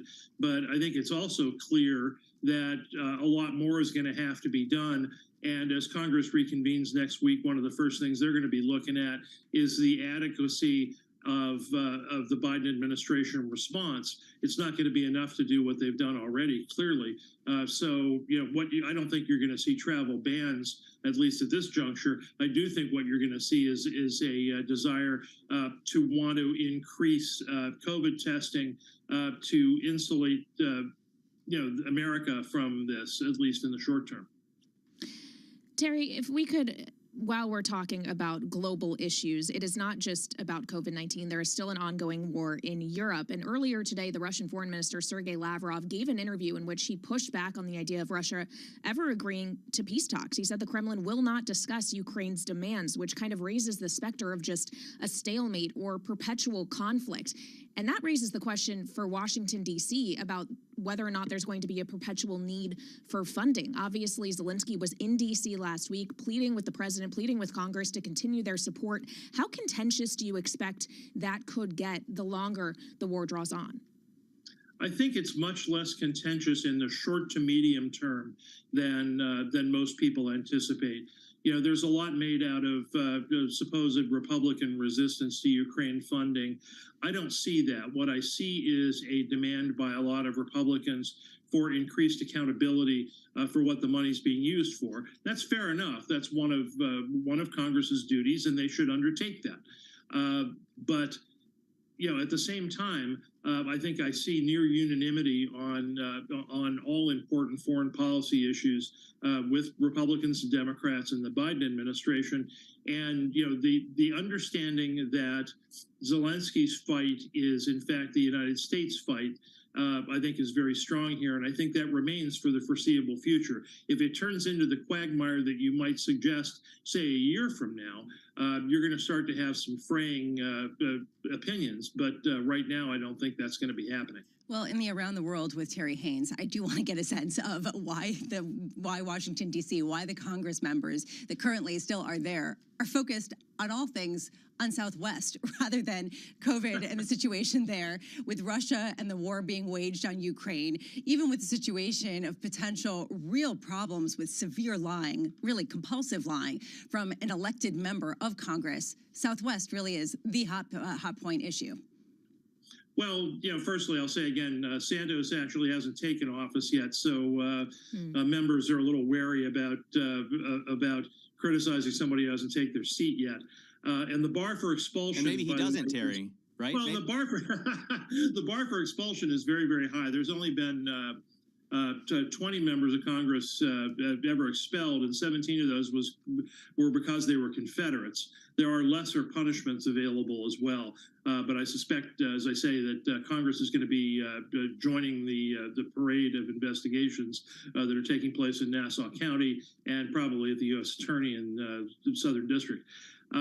You know, that said, Southwest, I think, is a great way for members. I mean, members are outraged, first of all. I mean, the idea that that things would break down in this way, you know, they didn't think was really possible. But at the same time, what you have is a situation where, you know, they need to understand things so that they and the Transportation Department can try to prove the situation, whether it be technically in tech or anywhere else. Terry Haynes of Pangea Policy, thank you so much for being with us. As always, it really is stunning, the focus right now in Washington, D.C., although I will say it is an easy win for them, Kaylee, because the outrage is off the charts with Southwest. Especially when the airlines got so much rescue money during the course of the pandemic. The idea that you were given all these funds and you didn't invest in technology maybe doesn't sit well with Well, the same thing happened last year. In October of 2021, Congress was up in arms about Southwest because of cancellations and delays, and they wanted to call for hearings. Well, how did those hearings work out? I guess we'll be having another set that can review those. We'll discuss coming up with Cameron Dawson. This is Bloomberg.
visibility on the course may not be etched into any record books, but following him around, it's clear that it's not for lack of trying. Jeez. We were constantly hustling behind him as he caught up with executives in the portfolio companies and reminisced with former and current players. He's a day trader. He taught himself, self-made day trader. Yes. And so he's on the bus after a game in New England, and he's day trading on the bus, and Bill Belichick sees him and cuts him on the spot. You know, in many ways, it's a convention, right, of the people that I don't see maybe once a year. And so it's kind of all come together. My firm, our charity, fundraising efforts, and then the friends that are around. My dad and my brother, it all happens right there as a confluence of all these parts of my life that have found its common center.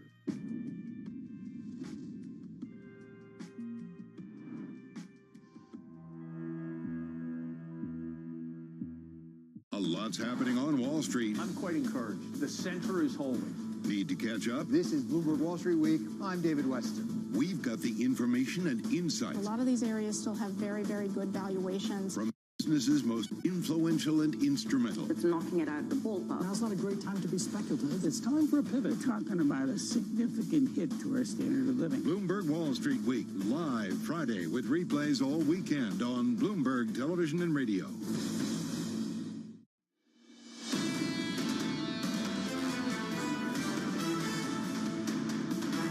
It is such an exciting day between Christmas and New Year's. Good morning. Welcome back. This is Bloomberg Surveillance on TV and radio. Tom Keene and Jonathan Farrow are both on their road trip through the British countryside looking for the tots. Evidently, they haven't found them yet. Matt Miller and Kaylee Liza, combined, both of you are here with us, which I'm so glad to say. And let's get a look at that incredible action in markets. Kriti Gupta of Bloomberg, really lay it out for us. It's really quite a dramatic morning. Yeah, very dramatic, to the point that the stock 600 across the Atlantic is unchanged. That's how exciting it is. So you are, I would say, seeing a little bit more action in the U.S. And I think that outperformance is actually crucial here because, of course, there are still some macro stories. This one coming out of Asia, the idea of what would a Chinese reopening actually look like. And I would argue it's creating a little bit of a defensive bid in the market. Take a look at what NASDAQ 100 futures are doing. They're outperforming, even given on low volume, thin liquidity, all that holiday jazz. It is actually outperforming the S&P 500 futures to the tune of about 0.7%, whereas futures are up for the S&P 500 only 0.4%. So let's see if that holds into the opening bell. And of course, Tesla is going to be a big part of that story as we start to see a rebound of that particular stock in the pre-market. But it's not the only thing moving this morning. As we talk about the China story, the oil story becomes more and more relevant. Of course, you have NYMEX crude, I believe, trading with a 77 handle. But for our radio audience, I want to look at a broader chart of it, not just crude on its own, but crude relative to the bond market, specifically that 10-year yield, because at the end of the day, if you are worried about COVID, if you are worried about a kind of deja vu of 2020, it's going to show up in the bond market. It's also going to show up in the crude market, and they are going to be moving in sync. And that's a trade that's very similar to the idea of the Federal Reserve as well. If you are worried about the macro risks, you are going to likely see a bid into the bond market as opposed to yields higher, oil higher as well. Regardless, they are moving in tandem for the past year and likely to continue to do so in 2023, which brings the question, where does the dollar fall into all of this? Because if yields are higher or lower, the dollar is likely to follow as well. This morning, actually, broadly lower. And this is interesting because some of the biggest contributors to its weakness, actually, once again, coming out of Asia, specifically the Japanese yen, the biggest contributor this morning, weaker by about stronger by about 0.5%. This comes after the BOJ continues that bond buying scheme. And of course, the Chinese yuan offshore, I should say, is also stronger against the dollar, really part of that reopening trade as well. What isn't is the Aussie dollar. That's where you are seeing some weakness. And once again, that's following the commodity trade, Lisa, down about 0.3% against the dollar. Kriti Gupta, thank you so much. And especially as Kriti was talking about oil and bonds, there is this question of whether we now have the back to bond trade. It doesn't make a whole lot of sense to me, Kaylee, in some ways, because is inflation over? Is that just basically back to the way that we used to trade this? I don't think inflation is over. We're still talking about 7%. I feel like there needs to be a delineation made between inflation cooling and inflation cooling all the way down to a 2% target for the Federal Reserve. We are still so far away from that, and the market really seems to cling to any further softness in the inflation data without thinking about how far still that leaves us to go. We, I think, also have to focus in on the credit cracks that are showing up. There was a great story on the Bloomberg about this as distressed debt is ballooning to levels that are beyond what we saw in the financial crisis. So I think it's important to focus in on that, even as so many, sell-side strategists tell us it's time to get back in. Well, it depends on where, too, and we can go into the differentials between some of the riskier credit and some of the less risky credit. But let's get a sense of that, and especially with the bond story and whether they can really offset the risk in stocks once again, sort of the return, the resurrection of the 60-40 portfolio. Cameron Dawson, Chief Investment Officer at New Edge Wealth, joining us right now from a very cold Florida. It looks like you are freezing in a basement in a place where we're going to count on our orange groves to try to make it through the frost. I am curious, Cameron, from your perspective, whether you buy into this resurrection of the bond trade kind of idea, despite the reopening of China and despite the potential disruption of yield curve control in Japan. Well, we think we have to be pretty careful. It's not just a blind buying of bonds, because as we've seen over the last week, there is still upward pressure on bond yields, mostly as you have that China reopening, which could cause some inflationary problems to reemerge in 2023, but also because we have better U.S. data. And if U.S. data continues to be resilient and the labor market continues to hold up well, what that means is that out-year pricing of cuts of 50 basis points in the back half of 2023, which really put downward pressure on some bond yields, as those get wound down and we see the pricing of the Fed staying higher for longer because the economy is stronger, that would put upward pressure on bond yields. And then if we think what that means from a credit perspective, we don't think we've really priced in a recessionary scenario into credit, which means that if we do see kind of a weakening in the economy in the back half of 2023, it means that at today's credit spreads, we're not really being well compensated. So we think all in yields, there's still places for opportunities and we can lock in those yields, but you have to be very selective as you're building up fixed income portfolios. All right, so where are the best opportunities? Where are those places? So we've been adding into investment grade in areas maybe a little bit at the lower end of investment grade. You don't have to go AAA, but we have been selectively trimming some of our high yield exposures simply because we don't think we're being fully compensated for that. We've been shifting duration in a little bit over the past couple of months as well. And so it really is adding a little bit more defensiveness into our portfolios today. And we think that there will be a better opportunity to add risk within fixed income, but that time is not yet. What do you think about the earnings situation here, Cameron? Because we're already starting to worry about, I guess, fourth quarter earnings. They start, what, next week, 2 weeks? 2 weeks, JP Morgan on the 13th of January. And then in 2023, we're looking at forecasts for not much change, right? $210, $220 on the S&P. Do you expect the inflation situation and the rising rates path to really crimp margins? I think that is the biggest risk for 2023, which is that as we start to see the top line decelerate, not just because the economy is starting to decelerate, but also because inflation is starting to decelerate. If you have inflation, you have pricing power. And inflation was actually very good for company margins because they were able to get big top line growth and pass on all the price increases to their customers. But now if we're in a world where labor costs are still high, maybe there's some input costs that are starting to rise again on the commodity front. We'll see. But what the end result is maybe there's less pricing power in 2023. And if you don't have as much top line growth, you typically do see margin compression. And margins are still about 100 basis points above where they were pre-pandemic.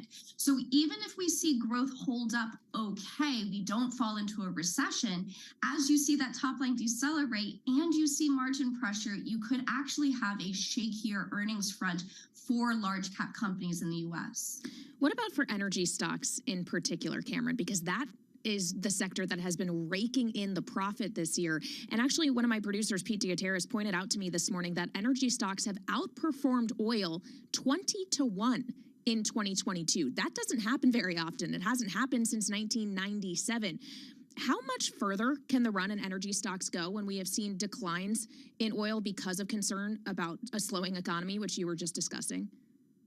Yeah, and it's also incredible that energy stocks, the best performing sector in 2022, have outperformed the worst performing sector in communication services by 100%. That spread is absolutely incredible. And part of that is because energy earnings were up so much, as you said, in 2022, up 175%. Now, the street's expecting them to fall 15% or so next year. That doesn't necessarily have to indicate the stocks will fall as well, simply because the stocks are still cheap. They're trading at about 9.5 times earnings. So we like energy not because we see the same degree of upside that we saw in 2022 into next year. We like it as a hedge instead, because in a world where you do see higher oil prices, higher gas prices, it would put upward pressure on inflation, and inflation expectations really back central banks into a corner to remain very hawkish, which means that energy might be one of the best sectors in that scenario. So as a portfolio hedge, it still has a place in our portfolios. How are you considering China and its reopening, but also COVID surge in that thinking? Yeah, we think we have to think of it in two stages, which is the first stage, obviously, we have the effective re-lockdown as the spread of COVID really takes over the whole population. But then once we get past over the next few months, this initial wave of COVID, the question is what happens on the other side? You have China, the world's largest oil importer, who uses half of its oil to move people around in transportation fuels, starting to let people move around. So that could put upward pressure on oil prices.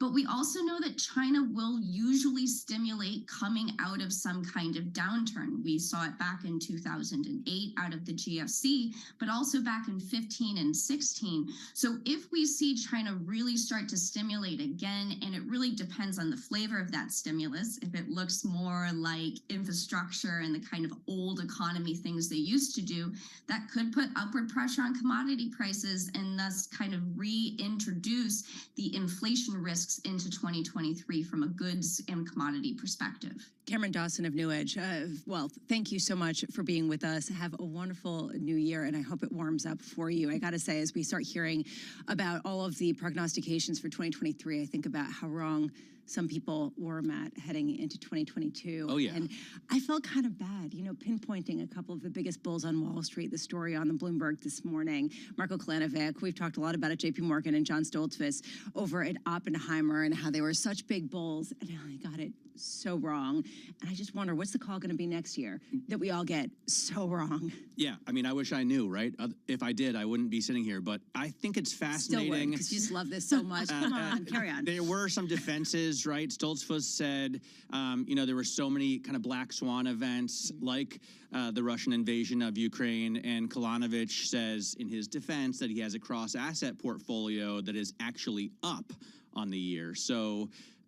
but yeah, almost everyone got it wrong at the beginning of 2022, expecting the Fed to raise rates slowly and at a measured pace. But maybe that's because of the message Jerome Powell was giving at the time. Well, and I also wonder what the consensus is at this moment, because perhaps there was some sense of optimism heading into 2022. It was wrong, more broadly. Now the consensus is for a recession, an earnings recession in the first half, something that actually resembles a pause, maybe not a pivot.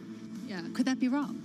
Well, especially when you have so many people saying the same thing, the idea that stocks have further declines to come in the first half of the year, then we're going to see a recovery, and we're essentially going to end the year about where we are now, somewhere around the 4,000 level. If that is consensus and everyone is singing the same tune, does that mean that tune is going to have to change just by nature? And does the index even matter, or is it the components? Coming up at 7:30 a.m., Kevin Nicholson, Global Fixed Income CIO at Riverfront Investment Group. This is Bloomberg.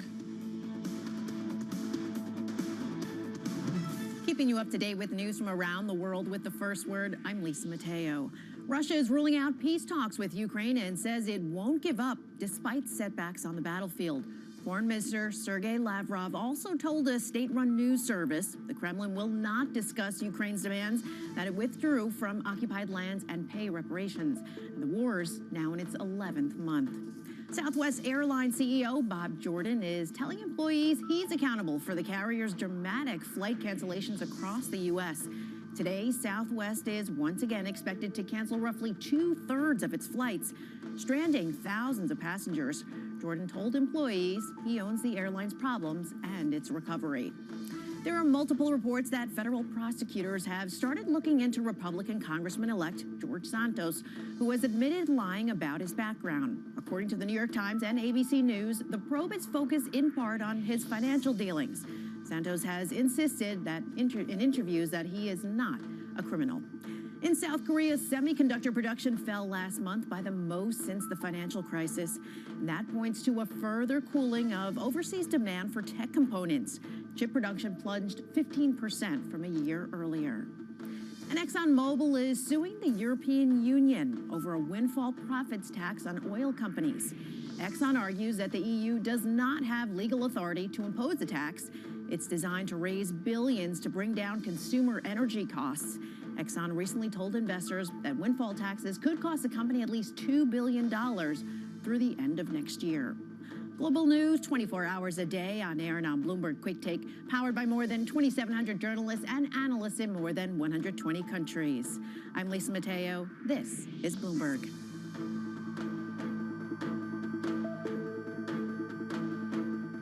While Teslas and the like make for good headlines, the reality is that even if every car on the roads today went electric, it wouldn't be enough to curb global emissions to avoid catastrophic climate change.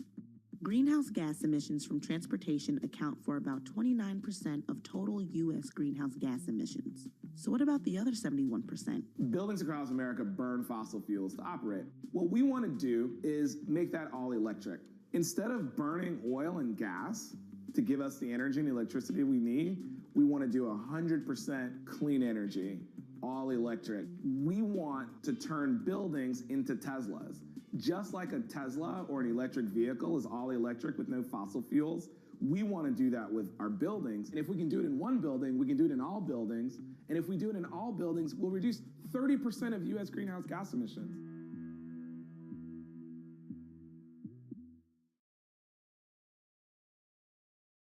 The top names in business are on Bloomberg. I think you have to assume that we have some bumpy times ahead, and you have to be a little bit more cautious with your financial resources, with your sizing and the footprint of the organization. So what can you do near term? Test to make sure you see at the margin you can move things around, manage your expenses very carefully and invest in efficiency and effectiveness, but also continue to spend money where you have competitive advantage. Nobody covers business like Bloomberg, your global business authority. The markets count down in Europe. From the financial centers of the world, Bloomberg Markets European Close with Guy Johnson in London and Alex Steele in New York. Real-time numbers, real-time analysis. Weekdays.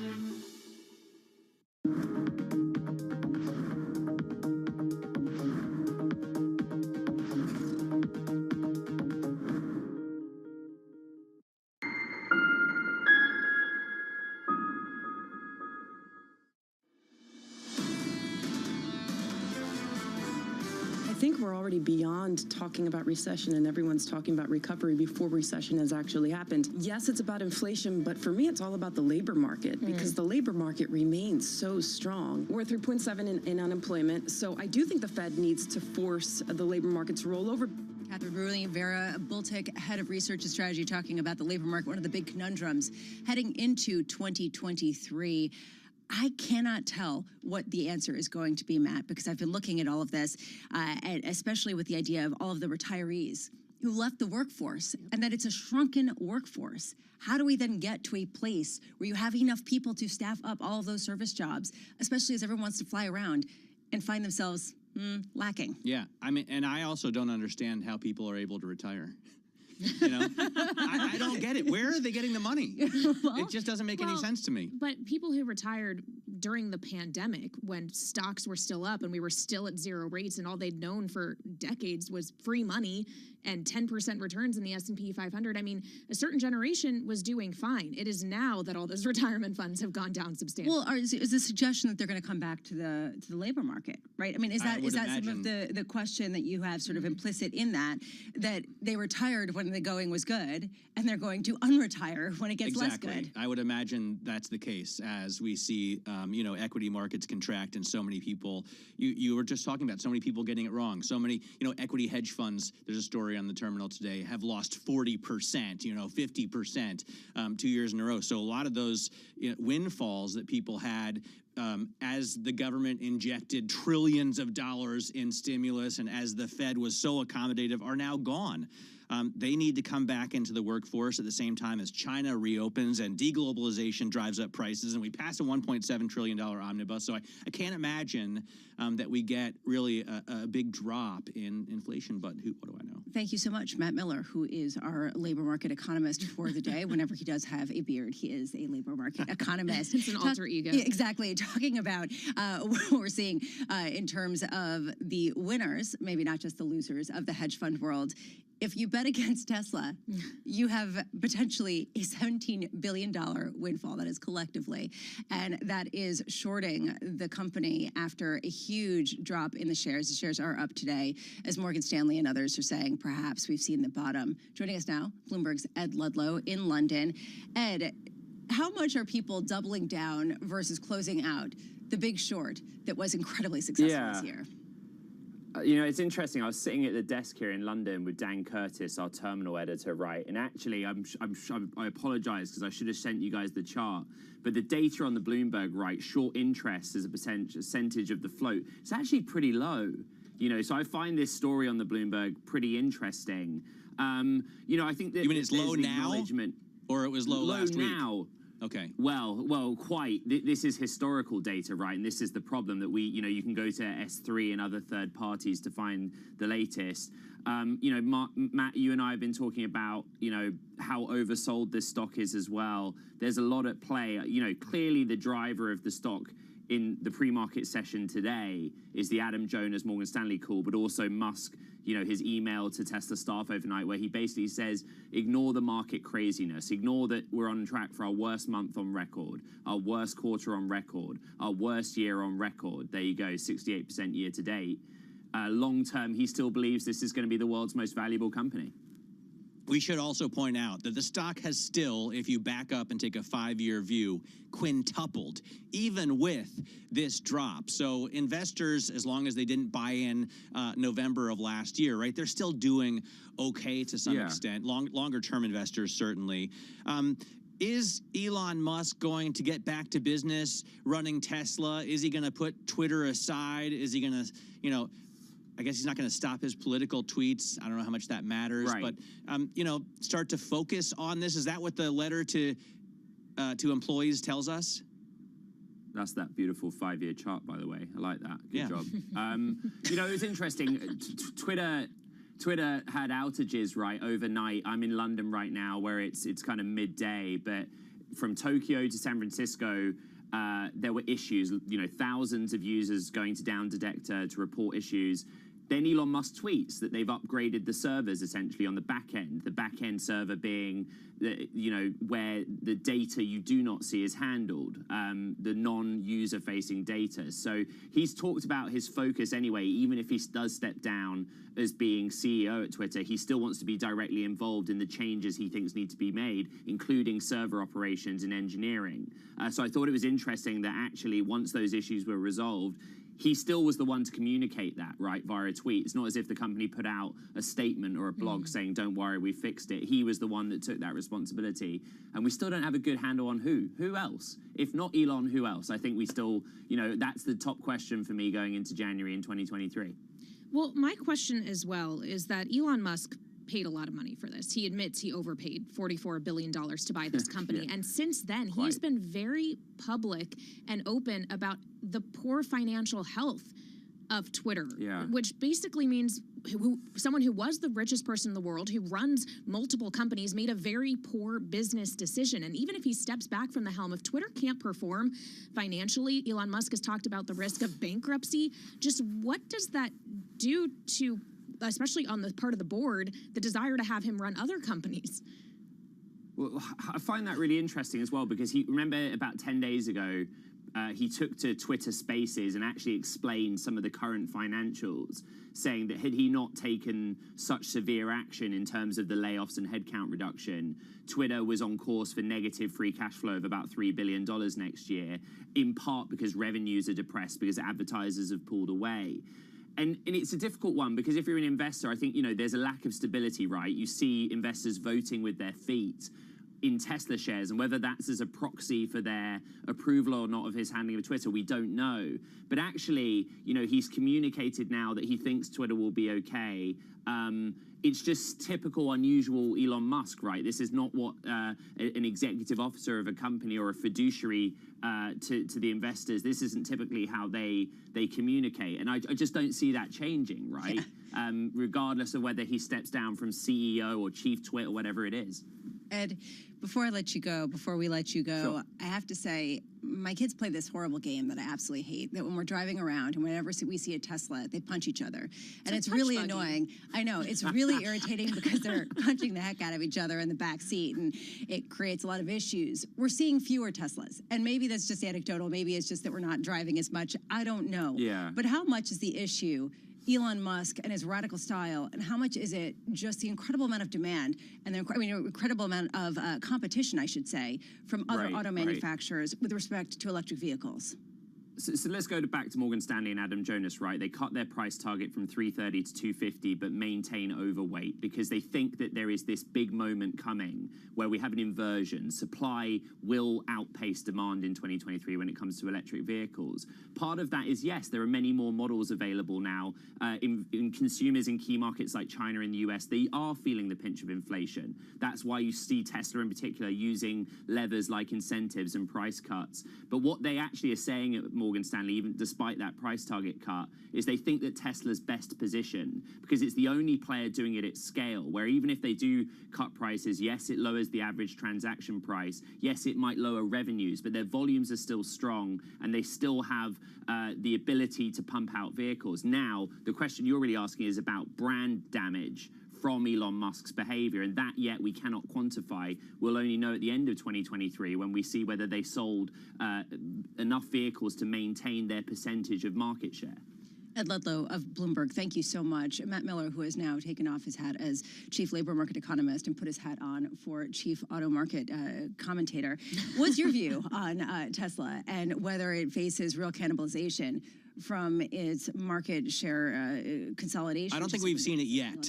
So there are a lot of competitors that I would argue have really compelling products. I love the Rivian trucks that Ed covers the business that Ed covers so well.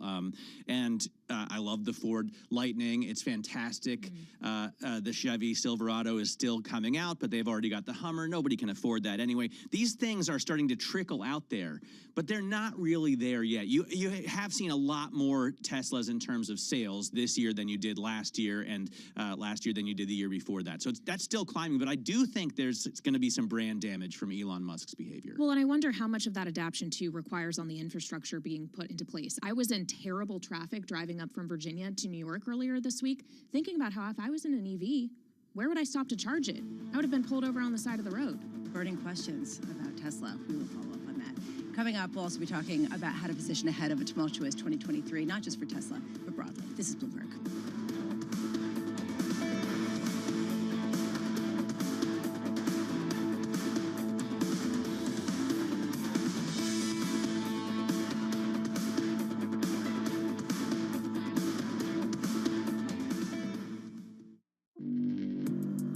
Access the financial world on demand.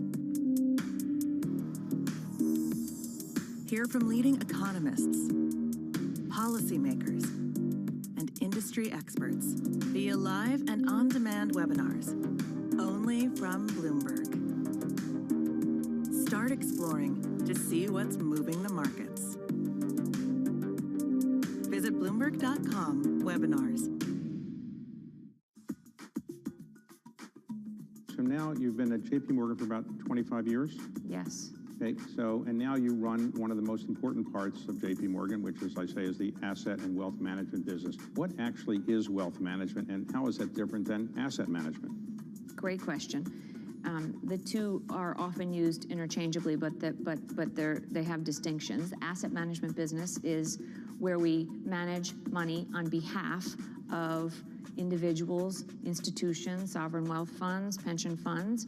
We manage them in mutual funds, we manage them in ETFs, we manage them in single stocks, single bonds, hedge funds, private equity, and the like. And that is the heart of the fiduciary business that we run here at JP Morgan. Wealth management is that plus understanding someone's entire balance sheet. So for the individuals where we manage money, we also help them with their mortgage. We help them with a loan that they might need. We help them with their basic credit card. And so wealth management is trying to help someone with their entire life, both their assets and their liabilities, their planning, their gifting, the legacy that they want to leave for their families, the 529 plans they need to prepare to get their kids to go through college. And it's a great insight into people's, entire journey. Bloomberg has enhanced search on the terminal to deliver what you need when you need it.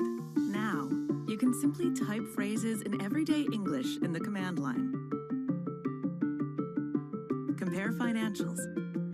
Find people. Analyze markets. You can enter phrases or ask questions. What do you want to know today? Ask a question or visit SearchGo to find answers now.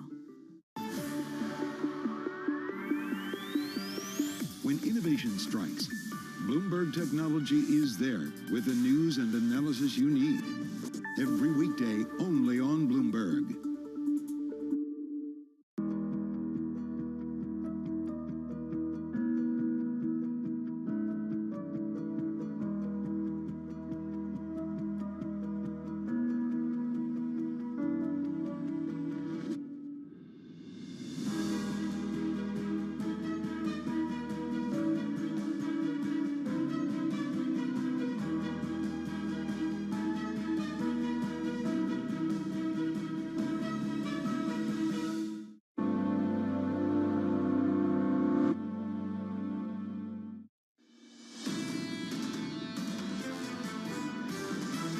I don't see any reason for the Fed to be moving that 2% target. We finally have come to grips with the idea that the Fed is going to be fighting inflation. Yes, it's about inflation, but for me, it's all about the labor market because the labor market remains so strong. We may get a pivot later on this year from the Federal Reserve, but that's going to be happening when the situation is going to become much more dire. Frankly, the Fed still needs to do more work.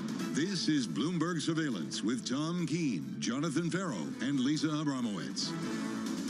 The year still isn't over, just in case you were wondering. 2 more trading days, and we are here for them. Good morning. Welcome back. This is Bloomberg Surveillance. Tom Keene and Jonathan Farrow are both out. I heard that the turkey in Tom Keene's household was terrific. Kaylee Lyons and Matt Miller both here with us, which is a wonderful thing, especially as it is not that boring, actually. I'm actually surprised at how much is going on. And I know you look like... I thought you meant you're surprised it's not that boring with me and Kaylee. No, that's not what I was saying at all. It's always wonderful with you two. I'm saying in terms of what's going on in markets. There is still quite a bit of action. And I think that all of us really keyed in on what happened in Japan overnight with this unannounced bond purchasing program that seems to push back against some of the skepticism about how long for now. I think there's a lot of for now going on in markets, right? Because that pushes back on Kuroda giving up on yield curve control for now, right? Or Italy saying they haven't found any new variants in the COVID cases they sequenced from China. That pushes back on the narrative that the reopening could be dangerous for now. But there are concerns. They wouldn't be black swans if they popped up, so they would be more like light gray. I love that. I love that. I'm always considered the gloommeister, and you're coming out and you're saying, for now it's okay, but just wait till next year, it'll get terrible. I am wondering, I know that that's not exactly what you're saying, just as I'm not always the most gloomy in the whole room. I am wondering, though, Kaylee, whether that really is actually the consensus that's being priced into markets right now, that the Bank of Japan is sort of putting a Band-Aid on a gaping amputation, and they won't be able to necessarily hold it there. Well, it's a question of whether they just have to abandon these yield curve control policies entirely if that upward pressure on yields is too much. And I wonder how much the China story is going to play into that, as you're seeing yields in Australia and New Zealand moving substantially higher over the last several days because of the concern about the inflationary impulse of reopened China. Once you get past the current surge, which by human standards is definitely significant, once you're beyond that and you do have the economy firing on more cylinders, demanding more commodities, does that just refuel the problems the rest of the world has been dealing with for so long? Or do we go back to lockdowns? You know, does it get out of control? No, we're not going back to lockdowns. Absolutely not. I don't think there's any political appetite. There's no political appetite or social appetite for that. And honestly, when you take a look at airplanes right now, they're completely full, which is the reason why when Southwest gets canceled, you have people camping out in the airport and still saying they're going to keep flying. Yeah. Even then, they haven't necessarily seen any kind of retracement in demand to go places and be with their families. Talking about being with families, I'm not sure that strategist notes are going to necessarily be the best consensus or leading indicator for what's going to happen next year. But conversations at the dinner table during holiday meals might be the best indicator. Did you guys have anything interesting in terms of conversations? Because there was one, well, no, I'm serious. I mean, it was like Bitcoin last year and inflation, and then this year, my mother did ask me to explain to her what the heck is going on with Sam Bankman-Fried and FTX. Yeah, I got that over Thanksgiving. Yeah. Really? Yeah. Well, So yeah, I mean that was the only financial news conversation I think that we had. My son was very interested in deglobalization. He was actually wondering. I am too. But actually, he was asking me where things were from and whether they were perhaps changing up. And I know you're looking at me like, seriously, that's what your son was asking I'm just about. impressed with but that the was no. 13-year-old. But this was something that we were all discussing. Yeah. You know, whether that's going to actually change in the new year. Well, and in theory, that's inflationary, right? We have seen the decoupling of the two largest economies in the world. Companies are trying to shift their supply chains out of China because of the lockdowns we have seen over the course of the last several years. And if you bring that home to more expensive markets where you have to pay more for labor, that is in theory inflationary, and that hurts margins, which brings us back to the earnings story that may be fine for now, as Matt likes to say, but everybody is expecting could deteriorate further in the next 6 months or so. For now, it's very quiet in markets. For now, we're seeing a lift in the S&P ahead of the open. One of the last two trading days of the year hasn't budged since the last time we checked it up 0.4%. You're seeing a bit of a rally in bonds. 10-year yields lower, 3.87%. The euro dollar basically stasis, so the euro getting a little bit, the dollar a little bit of weakness across the board. How much that's really dealing with what's going on over in Japan. And oddly, crude lower, perhaps people reassessing how messy this reopening is going to be, down $77.75. I'm not going to try to give this narrative because honestly, it will be proven wrong. Sylvia Jablonski joins us right now with some insight ahead of next year, CEO and CIO of Defiance ETFs. Sylvia, I do want to start with this one question of whether we're seeing people really reassess and come back to bonds as the hedge against stocks. Is that sort of the inverse relationship reestablishing itself? Good morning, Lisa. And, you know, to pick up on the conversation you were having earlier about dinner conversations around the holidays, those were our conversations in our house. You know, I had my mom asking me if she should take everything out of the market and put it in treasuries because, you know, you can get 4% there, 3.5% from CDs. And, you know, that to me is like a little bit doom and gloom, right? Because I do think that that's a strong opinion of a lot of retail investors out there. So, you know, there's sort of different ways to look at it. I think it depends on what type of investor you are. If you're a long-term investor, I really like that valuations have fallen. I really like that some of the top semiconductor names and some of the top tech names are down 30 to 50%. And elaborating on Kaylee's last point, you know, the lack of workers and deglobalization leading to inflation is an issue. But what resolves that issue? Well, what resolves that issue is actually digitalization, technology, and semiconductors, right? So if you can have that longer term view, you can sort of see that, right? In the short term, though, you know, if you're looking for performance for the next 3, 6, 9 months, uncertainty is absolutely there, and you are probably best off in treasuries and some of the defensive names like healthcare, for example, that hold up in recessions. And that's really where to sort of park it. But just consider that equities are super cheap, and yes, earnings can fall a little bit more, but you're never going to time the bottom. Dollar cost averaging over the long term is where wealth creation happens. What are you seeing in the flows, Sylvia? I mean, you have a family of ETFs at Defiance, and that allows you to kind of gauge what's going on in terms of what retail investors and institutional investors are interested in right now. Yeah, so actually we're seeing a lot of interesting things. One is the tax loss harvesting types of trades, right? So we'll sort of pick up in communication sectors, for example, in a 5G, just strategic types of trading. So you're seeing outflows from one ETF and into another.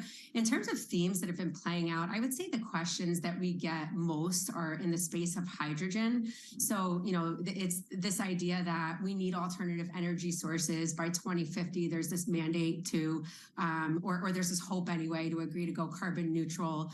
It's thought that the Renewable Energy Services Agency is predicting that 12% of our electricity will come from hydrogen in the next decade. Right now, that's zero. Bank of America thinks that 11 trillion will be the market cap in 20 to 30 years. So we're really seeing a lot of pickup there. And that's like plug power fuel and things like that. Well, that just reminds me of electric vehicles and Tesla, which is probably the poster child of growth stocks just getting eviscerated over the course of 2022. What are you seeing in technology in particular, and how are you differentiating within technology? Yeah, so in terms of tech, I think that investors are wary, right? Because they were sort of overvalued last year, and they're the generals that led the market that have now sort of fallen, and they're not giving investors the types of return that they're used to. The FANGs have really led the market for the last decade. But again, I'm actually not so afraid of tech. I really like Apple at these prices. I like Microsoft and Amazon at these prices. I think that the future relies on things like cybersecurity. I think that the future relies on the cloud and artificial intelligence. And to your point, electric vehicles, you can't build these things without semiconductors. You can't build these things without various types of technologies and software services. So again, I do think those names are beat up. I think they're going to suffer for a little bit longer. But actually, if you look at their balance sheets, inflation and rising rates, they aren't going to be the biggest factor for these names. I do think that you're going to see a recovery later in the year in a lot of these stocks. And I think that investors are sort of a little bit too afraid of them right now and are going to miss out on a rebound opportunity in the next, let's say, 6 to 9 months. Sylvia, I understand the story, and I actually agree with you. It seems like every company is saying they need to invest more in tech, including Southwest, which is perhaps kicking themselves for not doing it earlier. And yet, to go back to your mother's conversation at the holiday table, there is so much fear of what could potentially happen, particularly in the names that have already gotten so slammed. How much does that sort of push against your longer term thesis that makes a whole lot of sense from an intellectual standpoint, but perhaps goes against the emotional knee-jerk reaction of, where yields are, where valuations are, where the losses have been, and also some of the, just drama around some of the biggest names out there? Yeah, that's a great question. And I think what's really interesting about this market, it is so emotionally based and fueled right now, right? Like, you don't have investors actually looking at fundamentals and bottom-up analysis as much as they used to. So I think if you think about last year, so many investors were just wrong, or this year, so many investors were just wrong about what was going to happen in 2022, and they were overly bullish and things like that. Most of us didn't expect what we saw. Even the most bearish analysts, I think, had a year-end projection of about 4,300. Now going into next year, everyone is bearish, right? And we're going to have this massive recession, and everybody's going to lose their jobs, and inflation is going to remain high at 4%, and the Fed can never sort of pivot. So I would like to take the contrarian view that it's somewhere in the middle. And if you sort of divorce emotions from it and just think about what has worked in the past, the last 100 years or so, you get that 10% annualized return in the S&P 500. So are things different? Yes. Again, we have inflation, recession, some of these different globalization issues, costs, and things like that. But if you take that number and break it down to 6 to 9%, well, that's still better than fixed income. That's still better than sitting in cash. It's just going to take some patience and waiting it out, and not sort of selling and taking massive losses if you don't have to. So I think it's good to, sort of separate emotion and just have that long-term dollar cost averaging strategy. It always works. Sylvia Jablonski of Defiance ETFs, thank you so much. Bottom up, no emotion, Kaylee. That seems to be what a lot of people are trying to tell us. I think her bottom-up point, though, is really interesting because we talk about how the strategists got this wrong from the top down. The bottom-up, the sell-side analysts actually got it mostly right. They were far more accurate in what earnings were going to do this year. And as we talk about analyst earnings expectations still being too high, at least that's what strategists are saying, I wonder if we get a repeat of that in the year ahead. Although how much does bottom-up actually matter at a time when sentiment and yields and rate hikes such a macro world ends up being such a massive driver? Hopefully more next year. Yeah, well, yeah, that's maybe what people are hoping for, and I know that you're hoping for more discussions about pickleball coming up. We'll maybe get there. This is Bloomberg. Keeping you up to date with news from around the world with the first word, I'm Lisa Matteo. The U.S. and Italy have joined an increasing number of nations requiring COVID tests from travelers from China. They're responding to the surge in infections after Beijing reversed its COVID-0 restrictions. Italy didn't find any new COVID mutations in recent arrivals from China who tested positive, a relief for health officials. Goldman Sachs CEO David Solomon warns that job cuts are on the way. In his traditional year-end message to staff, Solomon said the firm is working on a new round of reductions that will be unveiled in a matter of weeks. Bloomberg's learned that Goldman may try to eliminate as much as 8% of its workforce, roughly 4,000 jobs. The Bank of Japan is fighting back against traders betting it will relax its yield curve control policy even more. The central bank announced 2 additional rounds of unscheduled bond purchase operations. The BOJ doubled the ceiling for 10-year yields earlier this month. In the UK, consumers vow to cut back on restaurant meals and non-essential shopping next year. That's according to a poll from the consulting firm KPMG. Now, it found that people feel the need to reduce spending and save more because of inflation. And it was one of the most significant disruptions to Twitter since Elon Musk took over the service. The platform has restored service hours after thousands of users worldwide reported glitches and other issues. Musk said Twitter had rolled out changes to its server architecture. Global news 24 hours a day on air and on Bloomberg Quick Take, powered by more than 2,700 journalists and analysts in more than 120 countries. I'm Lisa Matteo. This is Bloomberg.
Multi-trillion-dollar industry. There's a lot of ground to cover. Commodities got absolutely crushed. We'll show you what's happening in ETFs like no one else. Bloomberg ETF IQ. Monday on Bloomberg.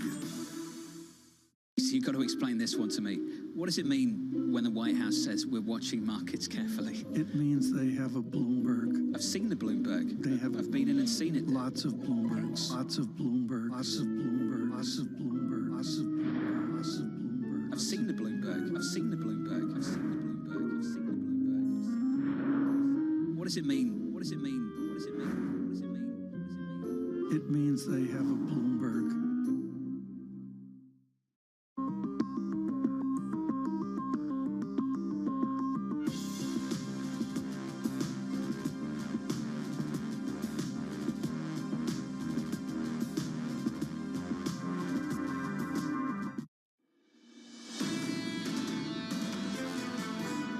what's happening in China and reopening is a wild card, and we know that the Fed has very limited tools to deal with commodity price inflation. Every time COVID came back, whether it's in the United States or big waves globally, it set us back in terms of getting back to normal, right? This has been very disruptive as things close down, open back up. So I totally agree on the commodity space that could be a tough one. That was Claudia Sahm, founder of Sahm Consulting and former Fed economist. The odd thing about what she was saying is you'd expect commodities to rally with the China reopening, and today energy prices are lower. And it really raises this conundrum. Can the reopening be messy enough to actually reduce demand for gasoline, for diesel, for natural gas, simply because people are traveling around even less, Kaylee? Well, and jet fuel as well, right? If you're going to have restrictions on flights in and out of China or testing requirements, things like that. So there is a product question. I just feel like we've been talking about the oil market for months now, and the idea of the demand resurgence as soon as China reopened, and that is going to be what boosts prices and restrain supplies, and it's going to create just more constraint in the commodity markets. If the opposite of that happens, not only are all those commodity calls going to be thrown for a loop, but I wonder how many the people who are calling for more persistent inflation will get thrown as well. Do you understand any of the narratives being thrown around about crude? I just think there are two different narratives, and we're conflating them. So on the one hand, you've got the China reopening. On the other hand, you've got this huge reemergence of COVID in China, right? So those are the two things that are at odds with each other. But I don't understand, honestly, why the commodities market doesn't look through this resurgence of COVID and just start buying oil. Well, that's exactly it. Yeah. That's my point, is that, yes, you have a messy reopening with all of the COVID, but on the flip side, it's going to end at some point, right? We've seen this movie before, especially if what Italy is saying is true for now, as you pointed out, that perhaps the cases that are coming from China really are Omicron, are things that we already have herd immunity from in many of the Western nations that people are traveling to. It's just that there's so many infections, right? Yeah. I mean, you wouldn't expect more than half of the people on a couple of planes out of China to test positive for COVID. That's a lot. Well, I think there's also a question, too, of if we become more optimistic on the China growth story, but we're more pessimistic about the growth story everywhere else, and we're talking about the prospect of a global recession next year, maybe the oil market's more concerned with the rest of the world than just China specifically. Yeah, I think that's the dynamic. Let's talk to Will Kennedy about this, Bloomberg executive editor in charge of oil and energy. Will, there's this dynamic as China starts to loosen its COVID restrictions. We're hearing noise about tightening restrictions elsewhere. Is that why the oil market isn't able to look through this resurgence of COVID and price barrels higher? I think we should bear in mind that we're trading in some of the thinnest days of the year. Liquidity is really reduced. Volumes are low. It's hard to read too much into these prices, I think, as we go into the last two trading days of the year. Clearly, it is hard to read the difference between the short term and the longer term, and people are trying to work out how disruptive this COVID wave will be in the short term, both to Chinese demand as people stay at home because they're sick or they're trying to avoid getting sick, and I think this is probably less of an issue because people haven't actually been traveling from China in any great numbers over the last few years, how it disrupts international travel.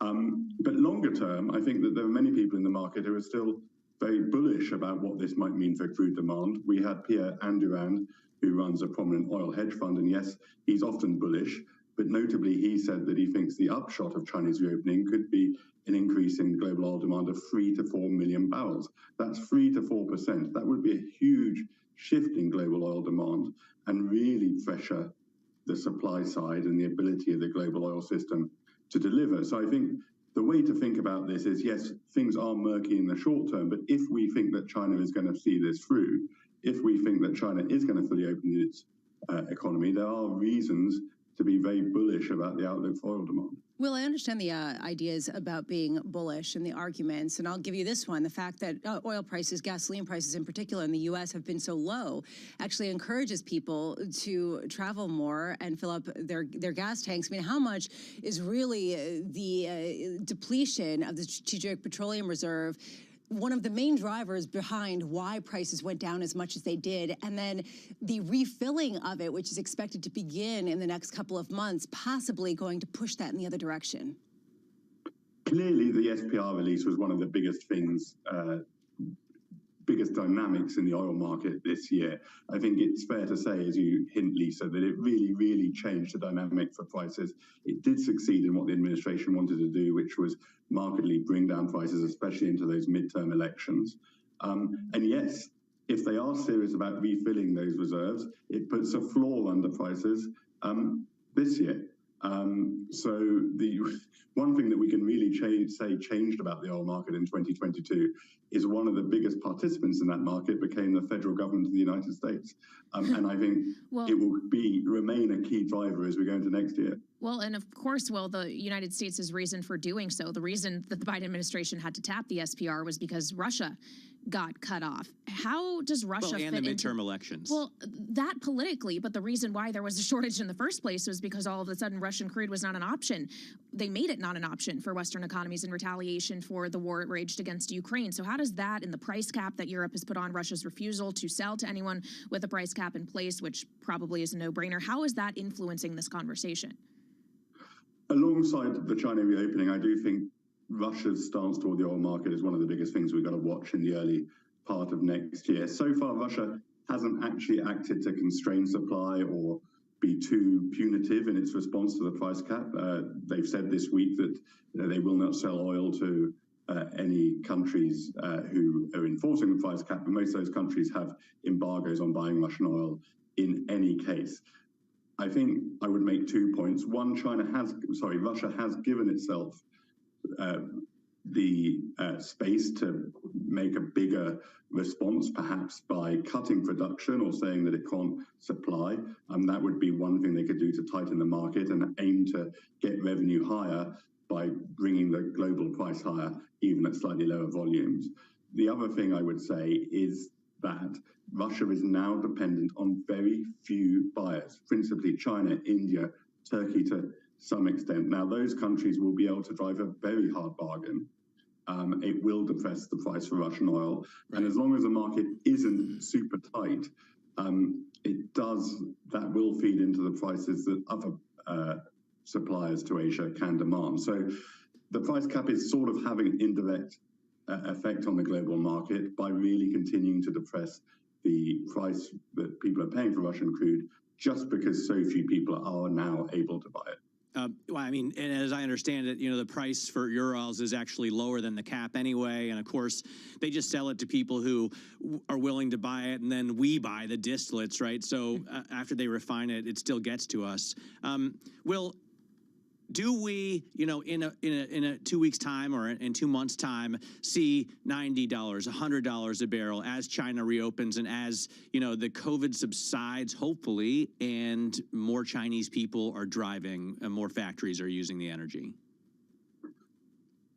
I'm not going to make a price forecast for you. That would be foolish. But I do think that it is possible, as many people are doing, like Pierre Van Duran, to create a bullish narrative going into next year based around the resurgence in Chinese demand and the fact that there are reasons to think that supply will not rise as fast as perhaps it needs to keep up with that Chinese demand. Shale has continually disappointed in 2022.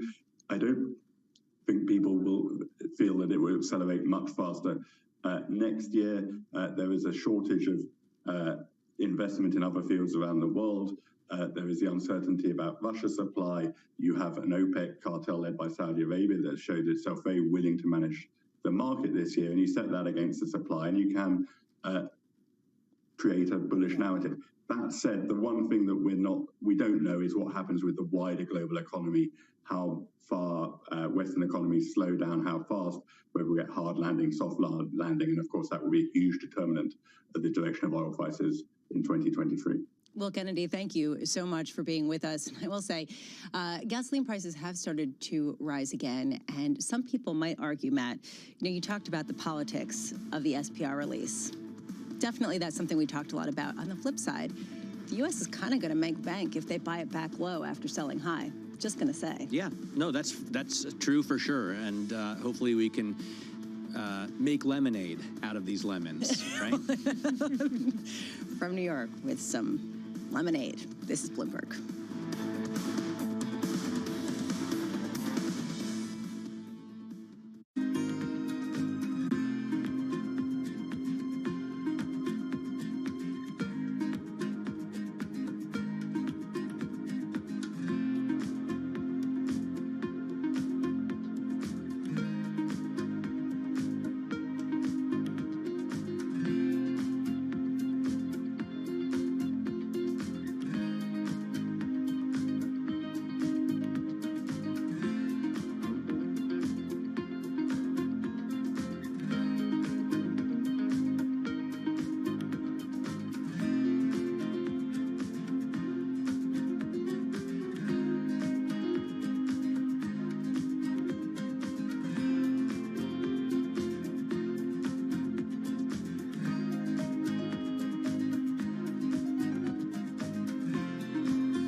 Today's CFOs are reshaping the C-suite. Bloomberg's chief future officer shines a spotlight on these dynamic leaders. Today's CFO has to be much, much more than a bookkeeper. One of the most important things is looking around the corner. We have to let go of the traditional legacy department store. Their impact goes far beyond the balance sheet. And on Chief Future Officer, they focus on much more than just revenues and margins. You also have to be credible business leaders in order to really impact the business and steer the direction. We are like biologists. We need to deeply understand the financial DNA of a company. People just come with a playbook and say, okay, we're going to roll that. Don't do that. Think longer term. It's an amazing time to be in this role. It's a lot more than the profit today. It's building the future of tomorrow. Get passion, perspective, and more from the chief future officers of some of the world's most influential companies. A new episode every month, only on Bloomberg. A lot's happening on Wall Street. I'm quite encouraged. The center is holding. Need to catch up? This is Bloomberg Wall Street Week. I'm David Weston. We've got the information and insights A lot of these areas still have very, very good valuations. from businesses most influential and instrumental. It's knocking it out of the ballpark. Now's not a great time to be speculative. It's time for a pivot. We're talking about a significant hit to our standard of living. Bloomberg Wall Street Week, live Friday with replays all weekend on Bloomberg Television and Radio.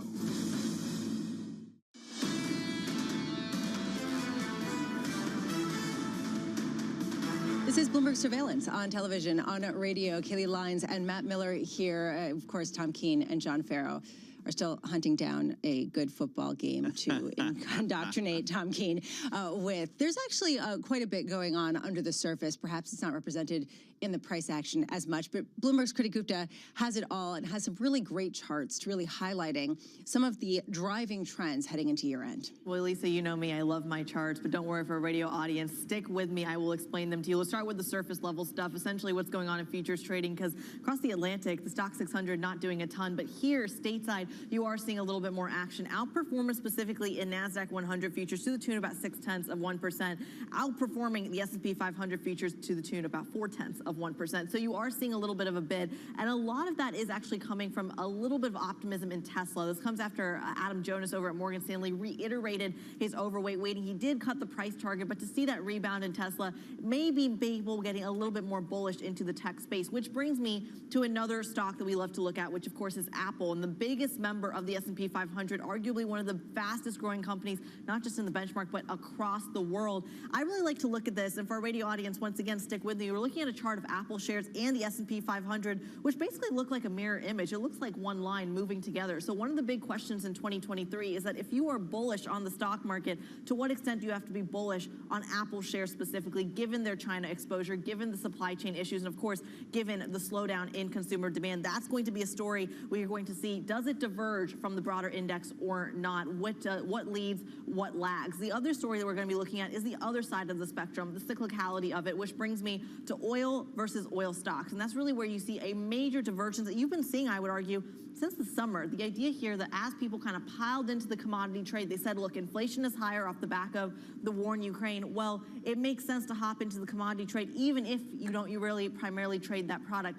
That trade has gone south in the commodity market, but is still thriving in the equity market, where you see those oil stocks actually outperform the commodity benchmark. And I think, Lisa, that's going to be a major story into 2023. What snaps back, the commodity trade or the equity trade? Kritik Gupta, great stuff. Thank you so much for that update. That has been a big question. There's also been a big question of whether you're going to see oil prices and bond yields trade in tandem, or whether they can continue to diverge in some sort of meaningful way. Kevin Nicholson joining us right now, Global Fixed Income CIO at Riverfront Investment Group. Are you surprised that yields aren't higher this morning based on what we've seen out of China and what we've seen out of Japan? Yes, I definitely am, Lisa. I've thought all year that yields were going to be in the year higher than they currently are. I think that the market has basically been fighting the Fed all year long. The Fed is searching for credibility, and I think that the Fed's ultimately going to win. I think that the yields are going to move higher, and we've seen that over the last couple of weeks. I think that, we were close to about a 3.5 on the 10-year. We're now up close to 3.90 again, and I think that we're going to go higher from here. All right, so then how do you push back against all the people who say we've seen disinflation? We saw 2 consecutive lower than expected CPI reports. We see a housing market that's slowing, at least when you look at the volume of sales, at the fastest pace on record. How do you push back against that and say all of these other geopolitical and sort of macroeconomic headwinds will cause yields to go a lot higher, prices a lot lower? So there's a couple of things at work. First of all, you have Japan, who has eased their cap on their 10-year. Now, Japan was the #1 holder of treasuries, but hedging costs have gone up. And with them broadening their cap, it also has taken a buyer out of the market. We also have to remember that the Fed is rolling down their balance sheet as part of QT. And because mortgages, their prepayments have actually slowed down, they're not being able to roll as much off the balance sheet as they wanted to in the mortgage space. So they're having to make that difference up in treasuries. So there's not a natural buyer for the treasury market right now. And as we go into the new year and new supply comes on, that is going to put further pressure on it.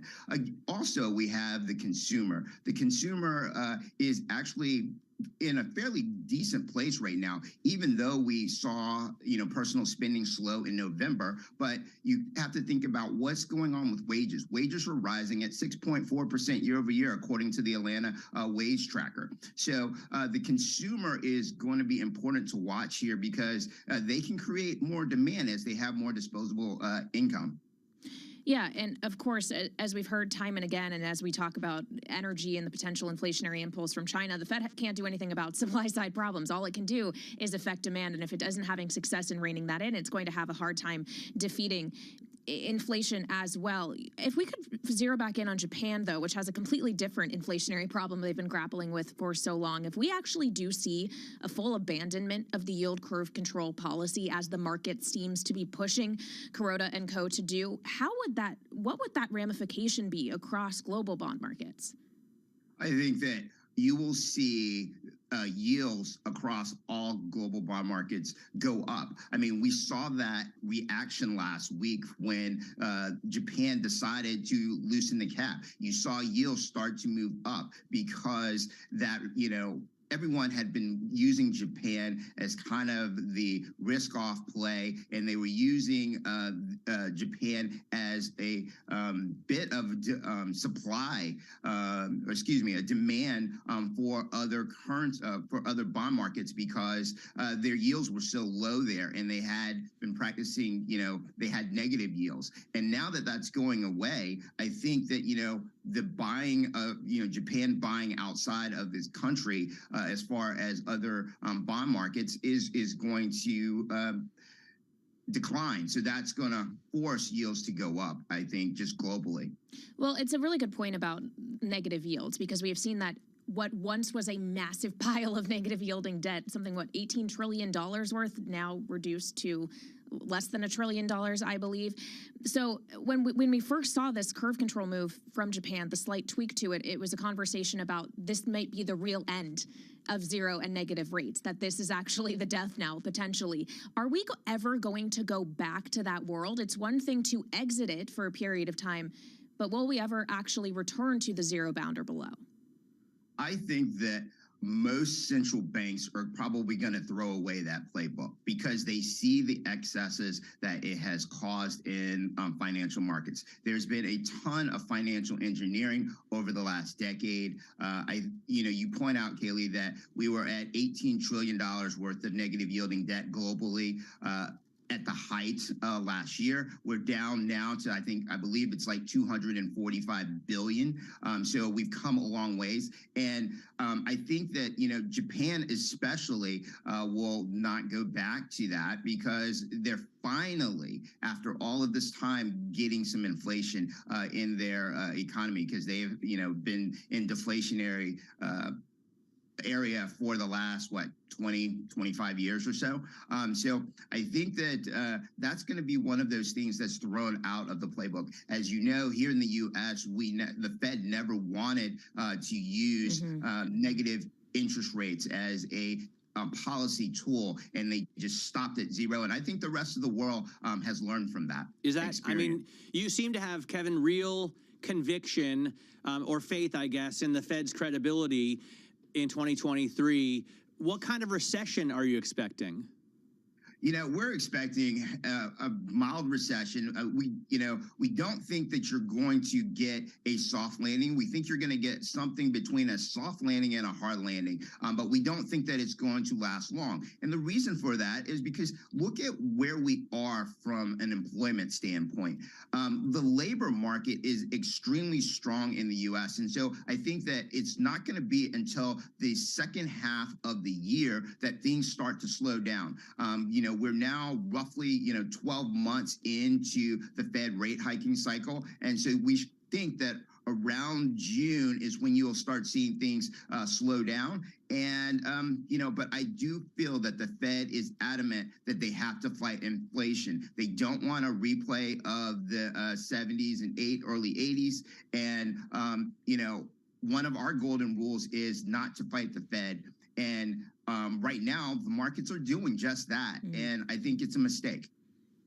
Kevin Nicholson of Riverfront Investment Group, thank you so much for being with us. Have a wonderful new year. These headlines have been crossing with the Prime Minister of Italy speaking EU should take control of chip supply chains and talking about the Inflation Reduction Act in the U.S., saying that the U.S. Act, which does actually provide subsidies to certain tech companies, requires a rethink of European state aid. How much, Matt, are we looking at basically a new, I don't want to call it a trade war, but subsidy war of technology to try to lure in the talent and keep industry at home? Well, we're definitely seeing a trade skirmish here, right? You've started to see shots across the bow from Europe, from a number of European countries. I think Maria Tadeo was talking to the German finance minister, Christian Lindner, about this last week. And they are concerned because the U.S. is being so protectionist in terms of giving subsidies to electric vehicle makers that use materials sourced out of the U.S. only, or, North America only. So I think it's interesting, and it has yet to play out. The Treasury still has to issue guidelines that they've delayed, so maybe they'll be a little bit softer in terms of their protectionist bent. Is this what your son was talking about, Lisa, when he was asking about deglobalization? I don't know that he was talking about the Inflation Reduction Act and sort of the trade skirmishes, as Matt calls them, that might erupt at the beginning of the next year. But this really does accelerate something that may begin next year, which is protectionism. And you're saying perhaps we could see a dampening in it, but the Inflation Reduction Act doesn't go into effect until the beginning of next year. Right. And this comes at a time where we haven't seen Europe exit the woods, and there already is the pressure on industry from natural gas prices being as high as they are and potentially factory shutdowns. So how do you look at that, which is a potential headwinds for industrialization and factory production in Europe, and then pair that with the Inflation Reduction Act? It becomes really challenging right now, especially heading into 2023. Especially in 2023, which is likely going to bring more economic pain for Europe than for the U.S. Europe likely already is in a recession, and the U.K. as well. There's still somewhat of a question mark around the U.S., and it's pretty much agreed, even if we do get there, it's going to be short and shallow. I'm not sure you can say the same for Europe. Although just to sort of provide the counterpoint, if China reopens, that will actually give a huge boost to Europe, right? Because there is a very direct stronger line. Connection. Exactly, than in the U.S. So potentially, if it reaccelerates, there could be that as the upside. Not that we're clarifying anything for you. I also think short and shallow, it's very optimistic. I know it's consensus right now, but just He really is bringing the gloom today, Well, but Lisa. I will say, short and shallow, I agree. It seems pretty hopeful. On the flip side, what if we don't get a recession at all next year? Because right now, consumers are still spending. Just throwing that out there. That's something that I keep hearing about. Is that a good news scenario for stocks? At first, maybe. But later on, we'll discuss. This is Bloomberg. Keeping you up to date with news from around the world with the first word, I'm Lisa Mateo. Southwest Airlines CEO Bob Jordan is telling employees he's accountable for the carrier's dramatic flight cancellations across the U.S. Today, Southwest is once again expected to cancel roughly 2/3 of its flights, stranding thousands of passengers. Jordan told employees he owns the airline's problems and its recovery. Russia is ruling out peace talks with Ukraine and says it won't give up despite setbacks on the battlefield. Foreign Minister Sergei Lavrov also told a state-run news service the Kremlin will not discuss Ukraine's demands that it withdraw from occupied lands and pay reparations. The war is now in its 11th month. China says it's up to the U.S. to take steps toward resuming military talks that were suspended after Nancy Pelosi visited Taiwan. At a briefing in Beijing, a spokesman with the country's defense ministry said the U.S. can't expect discussions to continue while constantly harming China's interests. Tensions remain as Washington supports Taiwan militarily, and Beijing has pledged to bring the island under its control. Meanwhile, Taiwan Semiconductor Manufacturing has kicked off mass production of next-generation chips. That ensures the island remains a center of a critical technology that's fought over by the U.S. and China. TSMC is a primary chip maker for Apple. And ExxonMobil is suing the European Union over a windfall profits tax on oil companies. Exxon argues that the EU does not have legal and authority to pose the tax. Now, it's designed to raise billions to bring down consumer energy costs. Exxon recently told investors windfall taxes could cost the company at least $2 billion through the end of next year. Global news 24 hours a day on air and on Bloomberg Quick Take, powered by more than 2,700 journalists and analysts. I'm Lisa Mateo. This is Bloomberg. When you think space, you probably think one space agency that travels under the radar is ESA, which is surprising considering what the European Space Agency has achieved and how vital it is to the global space industry. We've collaborated with pretty much everybody who is involved in space exploration. But ESA wants to be a leading force in furthering humanity's mission into space. Commander Ground, do you copy? Copy. If we want to have successful human missions to Mars, we are going to have to learn to live and work off-world in a different way. And the place where we are going to learn to do that is on the moon. Can ESA help humanity take its next giant leap? The top names in business are on Bloomberg. I think you have to assume that we have some bumpy times ahead, and you have to be a little bit more cautious with your financial resources, with your sizing and the footprint of the organization. So what can you do near term? Test to make sure you see at the margin you can move things around, manage your expenses very carefully and invest in efficiency and effectiveness, but also continue to spend money where you have competitive advantage. Nobody covers business like Bloomberg, your global business authority. The markets count down in Europe. From the financial centers of the world, Bloomberg Markets European Close with Guy Johnson in London and Alex Steele in New York. Real-time numbers, real-time analysis, weekdays. Why do the biggest names in business choose Bloomberg? That is a great question. It's a great question. Great question. Great question. Best question I get all night. Bloomberg, top experts, great questions.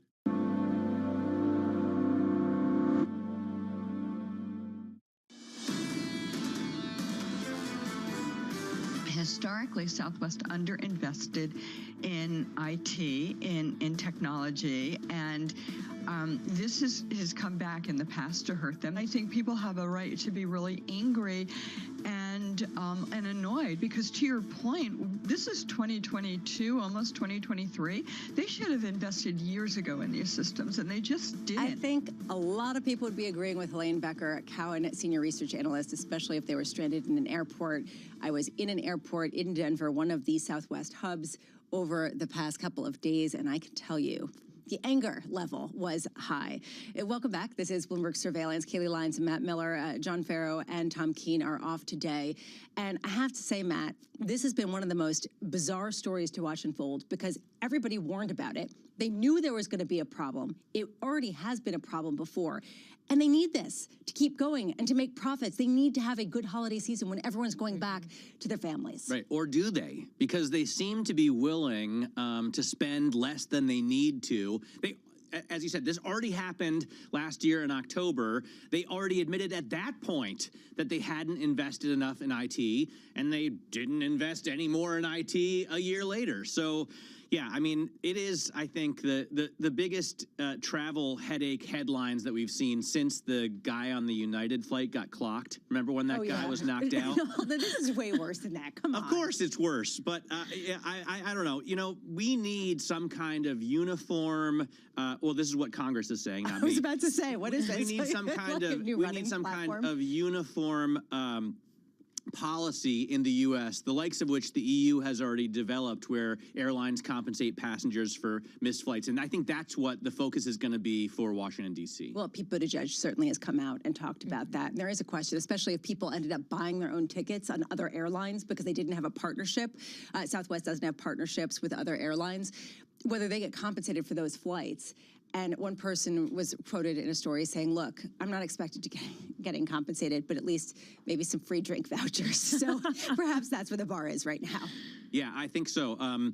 It's interesting. It wasn't just Southwest in that situation. I know a couple of my brothers flying out of Montego Bay had their flights canceled on Delta, I want to say, and they were then rescheduled for 48 hours later. I would have stayed in Jamaica for those 2 days, but they had to get back, so they needed to buy JetBlue tickets. So I think there were a lot of snafus. The problem is Southwest just really underperformed the rest of the industry. And like I said, this has already happened before, so hopefully they can do something about it going forward. Indeed. All right, the CEO of hotel chain Accor says he's expecting the rebound in tourism to continue in the first half of 2023. That was even before China lifted its COVID-0 policy. Bloomberg's Youssef Gamal El-Din spoke with Sebastian Bazin at the World Travel and Tourism Summit in Riyadh in November. We're pretty convinced it's going to be carrying at least for the first quarter of 2023. First semester, I don't know. 2024, I have no idea. No, seriously, with what's happening in the world, with inflation, with maybe recession, thank God we had a good 2022. I think we're going to have a good first semester 2023.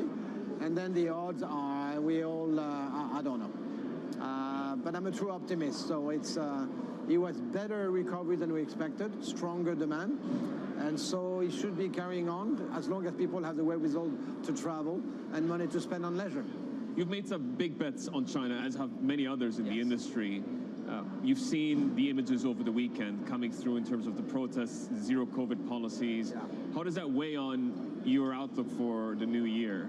I mean, does that change anything for you at the moment? What are you hearing? No, it's too late to change anything anyhow. So I guess you just have to make a long-term bet on China. We've been in China for 45 years. So another year and a half of hiccup, I can cope with this. So, I mean, you know, we need the Chinese travelers to come back outside of China, but we haven't seen them for the last 3 years. So we probably won't see them until summer at best. Good news is the Chinese hospitality market is today in the hands of 93% Chinese customers, and it works. It actually works better than I expected myself. So I need the Chinese outside of China, but I'm probably okay with Chinese remaining closed for the international travelers. So what kind of deals might you be looking at here? I mean, in terms of the expansion into the kingdom. I'm trying to convince everybody that we have to shift the mindset from targeting to traveler to target to locals. So I want the Accor hotels tomorrow to be really designed for the local community, because if you seduce a Saudi in Saudi Arabia, the travelers will pick and choose your hotel because it's a buzzing destination. So just reshifting our own mindset. But here, I'm going to go from mid-scale to premium to resort. We are all over. I need to be stronger. I'm going to drag you to rainy and cold Europe for a moment, just to get your view on the room rates that keep pushing higher. Is that sustainable, in light of the impact of a recession that is still very much rippling through the economy? Well, I think France is going to be avoiding recession. I'm not an economist, but I guess we're so much of a subsidized country. When it goes very well, we don't go very well. When it goes very bad, we don't go very bad. So France should be out of recession. UK, unfortunately, might be. It's one of those things where we've been coping with minus 80% occupancy for 2.5 years. Every time there's a recession in the world, -3, -4, RevPAR goes almost to the same indexes, which is -3, -4. I can tell you, we can cope super well with a -3% activity when you've been going through -80%. So I don't wish for it, but we will adapt for it in a much better manner than we ever did in 2008, 2009. You're going through a reorganization internally. I'm wondering to what extent there's room for further job cuts as part of that reorganization, given the reality that you're seeing in the economy, no? Youssef, I'm missing 40,000 people within my 280,000 people organization. So don't even think about a job cut. I need people back at Accor. That reorganization is only trying to have better expertise, more focus in the right segment. So we're splitting Accor in 2 autonomous divisions, Eco, mid-scale, premium, and 1 on luxury lifestyle. It happens to be different segment, different owners, different clients. And I was dumb not to have done it earlier. Probably did not do it because I didn't have the skill, ability to do it, but it's indispensable, and it's live on the 1st of January. And sense of ownership from my executive team is far better than I ever expected myself. It's going to work extremely well, but you will not be at any job expense. And that was the CEO of Accor talking to us about travel. We're going to focus in on the headline headaches that we've seen out of Southwest over the holiday season. Bloomberg Quick Takes Madison Mills is back again to talk to us about, how much they've untangled this this problem that they've had so far. Do we expect things to get back to normal by this weekend? No, Matt, they are not going to get back to normal this weekend. And we were just talking about this. When you look at the headlines for Southwest on the terminal, you see that this has been a recurring issue for them for years. They did, I have to give them credit, they had a good Thanksgiving this year. They only had 70 cancellations over the Thanksgiving week. So the company really thought that they were going to be okay heading into the Christmas holiday, but that winter storm combined with a lot of their tech issues really threw everything off.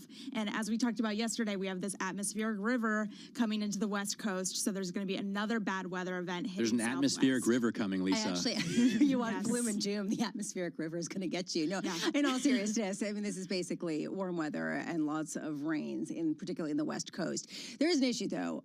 Can Southwest survive this in the form that it's in? And I don't want to sound too extreme. I don't want to pull a full Matt Miller. But there is this question about, they've done this before. This is actually a flaw in their system that has been pointed out before. Mm-hmm. Can they survive in this form? Yeah, as recently as 2017, for baggage issues that were happening with people losing their bags from one point to another because they use that point-to-point system, the agents were using paper to communicate those baggage changes. So that's just one example of how kind of arcane the system really was for Southwest. I think heading into 2023, you had an analyst on yesterday who talked about how they're going to have to offer extreme discounts to customers heading into the new year, maybe because we're seeing consumer demand for services, for travel booming so much. That could be a boon for Southwest if they start to offer amazing discounts to customers. That could maybe kind of help with this PR nightmare. But no matter how cheap the ticket is, you still want to get to your destination. That right? is a key factor. Yeah. Exactly. Well, Madison Mills, thank you so much. Too short. We will have to speak with you more, Madison Mills, discussing everything that happened with Southwest. There is an issue, though, of having to pay staff at a time when it is incredibly competitive. So, yeah, you can discount heavily, but you can't do that for that long and maintain the staff that you need at a time when that was really one of the big kinks as well. People calling in sick and then them saying, if you can't prove that you were sick, we're going to hold you accountable at a time when people can get other jobs. Yeah, and it raises a profitability question. If you have to pay a lot in labor costs, if fuel costs potentially have to go back up, if China is demanding more commodities, there's only so much discounting of fares you realistically can do and maintain your bottom line. Unless perhaps they give a lot of drink vouchers, which is what some people were suggesting. From New York, this is Bloomberg.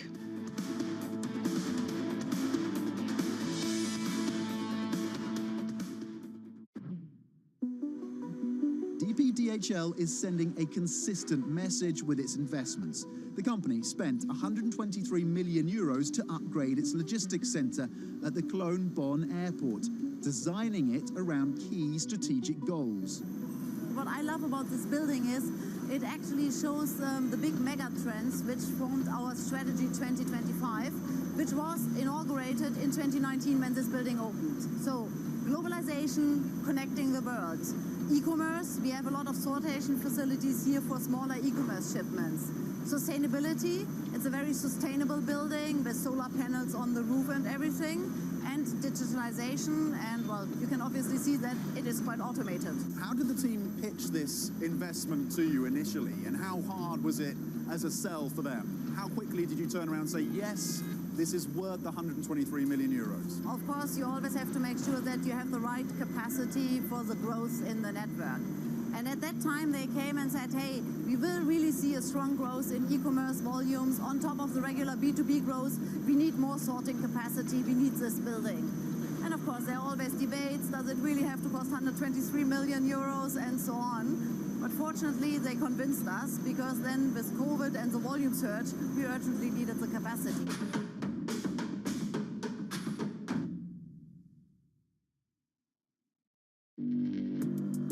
Access the financial world on demand. Hear from leading economists, policymakers, and industry experts via live and on-demand webinars, only from Bloomberg. Start exploring to see what's moving the markets. Visit Bloomberg.com/webinars. Steve's ability on the course may not be etched into any record books, but following him around, it's clear that it's not for lack of trying. Jeez. We were constantly hustling behind him as he caught up with executives in the portfolio companies and reminisced with former and current players. He's a day trader. He taught himself, self-made day trader. Yes. And so he's on the bus after a game in New England, and he's day trading on the bus, and Bill Belichick sees him and cuts him on the spot. You know, in many ways, it's a convention, right, of the people that I don't see maybe once a year. And so it's kind of all come together. My firm, our charity, our fundraising efforts, and then the friends that are around. My dad and my brother, it all happens right there as a confluence of all these parts of my life that have found its common center.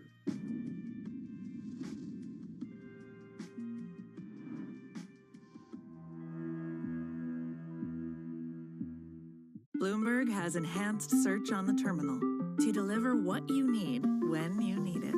Now, you can simply type phrases in everyday English in the command line. Compare financials. Find people. Analyze markets.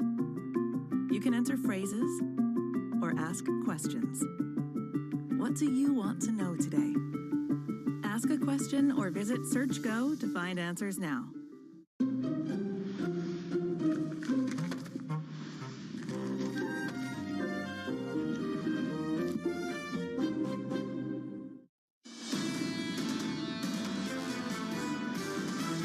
I don't see any reason for the Fed to be moving that 2% target. We finally have come to grips with the idea that the Fed is going to be fighting inflation. Yes, it's about inflation, but for me, it's all about the labor market, because the labor market remains so strong. We may get a pivot later on this year from the Federal Reserve, but that's going to be happening when the situation is going to become much more dire. Frankly, the Fed still needs to do more work. This is Bloomberg Surveillance with Tom Keene, Jonathan Farrow, and Lisa Abramowitz.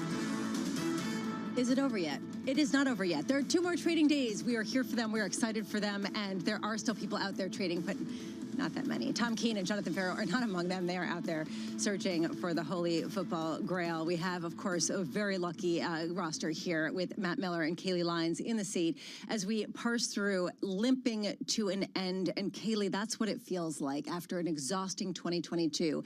People trying to find some reason for optimism and not quite finding enough. Yeah, I think we're all exhausted. Everybody's probably over it and ready to start fresh again next year, because every time the equity market in the last couple of days has attempted a rally early on, it has faded. Santa Claus did not come to town for this equity market this year, and that is concern about earnings as we head into 2023. It's concern about the prospects of a recession and concern about what the Federal Reserve ultimately is going to do if inflationary pressures persist and they do have to go harder for longer, which this market has been trying to fight them against. I've got to say, Matt, I've been trying to paint you as a bear this morning, because you've been talking about for now things are okay, but it's going to, potentially get worse. So do you see a sort of bullish case that you're not sort of expressing here? There is actually a bullish case. I think maybe a smaller one than the big cracks in the credit market that I'm worried about. But you could see this drive down as a lot of tax loss harvesting, investors trying to lock in the losses for the 2022 tax year, but they still have conviction in the stock, so maybe they buy them back in January, right? That could be one of the arguments as to why Santa Claus isn't coming to town. I think that perhaps the stock market just is not paying attention. And I will argue that because in the bond market, there is a lot more optimism. I would also say that, maybe I'm giving the Fed and Jerome Powell too much credit, too much credibility. Maybe they won't hike 50 basis points in February, although I imagine they will. And maybe they do turn around and cut rates. If unemployment gets too high and the political pressure gets too much to handle, maybe they won't be able to hang and they're going to have to bring it back down. Well, we will have to see what they actually do. What we are seeing in markets is something that's interesting. Yes, largely stasis. If you take a look at where we are, you have stocks marginally higher and you have a bit of dollar weakness, usually a risk on type of trade. The euro dollar is 106.52. You've got 10-year yields just a fractional bit lower, 387.88. And then you have crude also coming in. Again, this is not a cohesive picture, $77.96, because you've got risk on one hand, if you look at the equity markets, but you have a sort of safe haven kind of feel on the other side. We also haven't been talking about the yield curve. It's been sort of de-inverting. There are signs here that people are expecting the Fed to pull back from some of the more hawkish proclamations, Matt, as you were talking about, and maybe actually giving rise to a bit more optimism next year. And I do want to get right to our guests on that point, because this is somebody who has talked about the yield curve brilliantly over time, who has showed more optimism when others were pessimistic and proven to be right, and time again looked at charts to understand the reality of now rather than just simply prognosticating on what's to come, because sometimes understanding the now is more instructive than expecting something to come that may not. Ed Yardeni, president of Yardeni Research, joining us right now. Ed, I want to start with a de-inversion of the yield curve. To me, this has been one of the least talked about, most important aspects of what we've seen. What's your take on why we've seen this sort of unwind in a way that's been very unexpected? Well, historically, the yield curve inverted. It's widely believed it's inverted because it's predicted recessions quite accurately. I think there's a step before that has been widely ignored, and that is an inverted yield curve typically signaled that something was going to break. There's going to be a financial crisis, and that crisis would morph into an economy-wide credit crunch where even good borrowers couldn't get money, and that's what caused the recession. This time around, we've had some financial crises in the crypto market and in the SPACs and a lot of the ARC stocks. And yet we really haven't seen an economy-wide credit crunch. I mean, clearly credit is very difficult in the housing market and it's getting harder to get in the auto market, but it's not the kind of credit crunch we've had in the past. And therefore, I think we're probably more likely to get a soft landing out of all this. Wait, but Ed, just to sort of put a bow on it, are you saying that this time around, yield curve inversion does not signal recession? I think this time around it signals falling inflation. It doesn't necessarily imply that a recession's coming. As you know, this has been the most widely anticipated recession of all times. You might recall that even at the beginning of the year, there were people who were saying that we're actually in a recession. We had 2 negative quarters in the first half of the year, and the bears were very happy to announce that was at least a technical recession. But yes, I think we're not going to get it. I'm sorry? That is a technical recession, right? Well, I mean, for one thing, I always say any number that doesn't support my story is either wrong or is going to be revised. But I mean, those numbers could easily be revised in positive territory. They were barely negative. So I don't think we can really characterize that as a recession. Certainly the index of coincident economic indicators show no recession whatsoever. They're an all-time record high in November. On the other hand, the leading indicators are scaring everybody because they are pointing to a recession early next year. So if there's going to be a recession, it's going to be soon, and that's what the markets fear. What is the impact, though, Ed, of 450 basis points of tightening in 1 year? I mean, what about the long and varied lags? When do they come home to roost in a market where we already have like $1 trillion of leveraged loans, which is more than double what we had in 2007? Well, the answer to your question is it's widely, that's the big concern, is that there will be a credit crunch, and just wait, and we're going to see it early next year or by the middle of next year. So it is certainly an issue, but the other side of the coin is the economy is a lot more resilient. The financial system is a lot more resilient. The banking system is in very good shape. For a lot of these bank executives have been saying a recession's coming, and yet their loan portfolio continues to grow, and they really aren't setting that much aside for loan losses. So looking at their balance sheets, there's sort of a contradiction between what they're actually doing, which is lending money and not provisioning for losses, and what they're saying. So I think the banking system's in good shape. The consumer's actually in good shape, with obviously some concerns about some credit quality issues in the auto market, for example. But all in all, wages are likely to rise faster than prices in 2023. And so I think the purchasing power is going to be there for consumers. And as we all know, the labor market remains strong and will likely remain so. Well, to that point, Ed, if you have a consumer that is going to be able to keep up consuming and spending and in theory fueling inflation, are all of these things good because they raise the prospect or maybe the probability of a soft landing, or are they bad because if the economy holds up too well, the Federal Reserve is not going to be able to do its job? Yeah, honestly, that's the sort of problem that bulls are having right now, is they almost can't win. If you get an economy that's too strong and belies the idea of a recession, well, then the Fed's going to have to raise interest rates a lot more. The key is that kind of narrow path where inflation comes down a bit more than is widely expected. That's the camp I'm in. We're seeing used car prices continue to plunge. We're seeing actual rent inflation coming down rather dramatically. We've seen energy prices moderate quite a bit. I think we're going to see 3 to 4% headline inflation on the consumption deflator this year. And I think it's going to happen pretty early in the year and ease some of the concerns about inflation. As you know, all these price indexes that are coming from the regional business surveys are continuing to show moderation. Well, if we're talking about some of those inflationary pressures coming down, therefore cost pressures coming down, input cost pressures for companies, and consumer demand that is still holding up fairly well, is there too much doom and gloom about the earnings story next year? Well, we're all debating soft landing versus hard landing. I think there's look, I'm realistic here. I mean, I'm not going to tell you there's no risk of a recession. I think there's a 40% risk of a hard landing and a 60% likelihood of a soft landing. The markets seem to kind of flip the other way, where they're more concerned about a higher probability of a recession. But nobody's talking about no landing. I mean, the reality is the second half of the year, after some weakness in the first half, has shown growth rates of 2 to 3% in real GDP, with the consumer spending, with capital spending holding up pretty well. It's been a rolling recession. It's rolling through the housing market. It's rolled through retailers, and it may roll through some of the other sectors in the economy. But altogether, the economy is holding up. There's really no landings so far in the economy.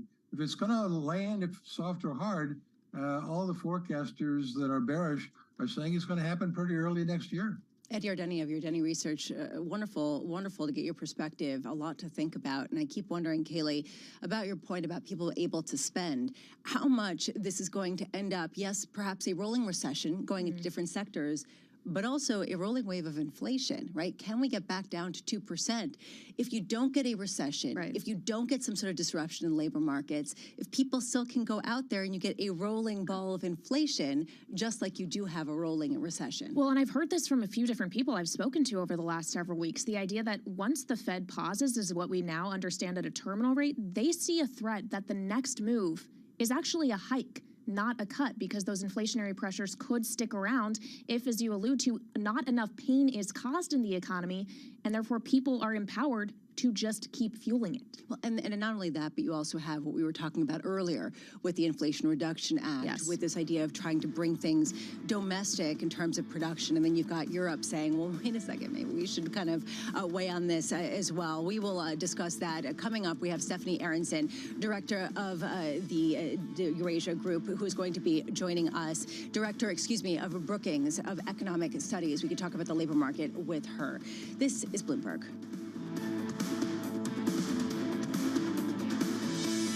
Keeping you up to date with news from around the world with the first word, I'm Lisa Mateo.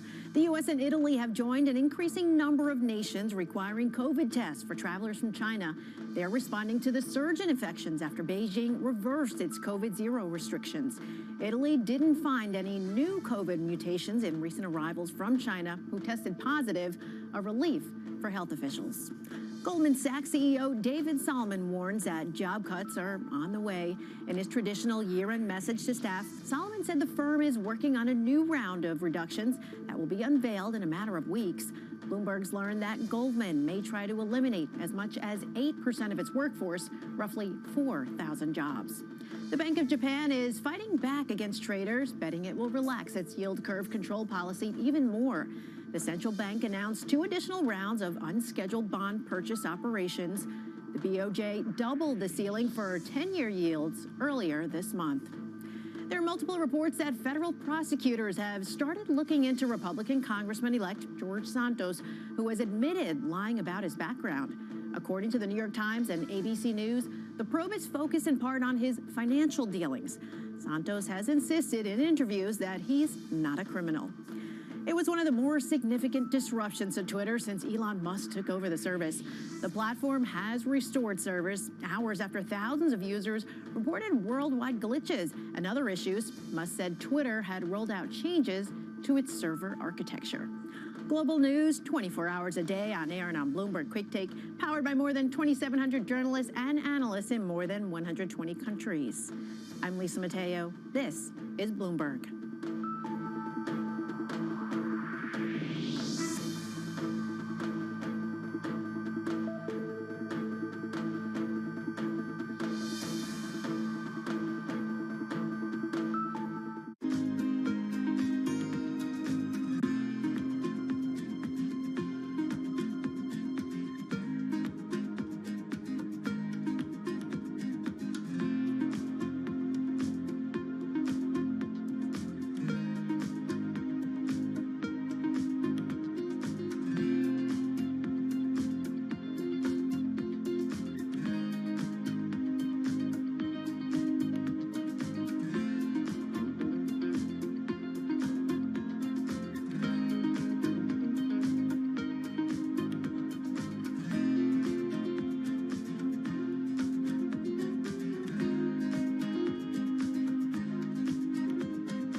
When innovation strikes, Bloomberg Technology is there with the news and analysis you need.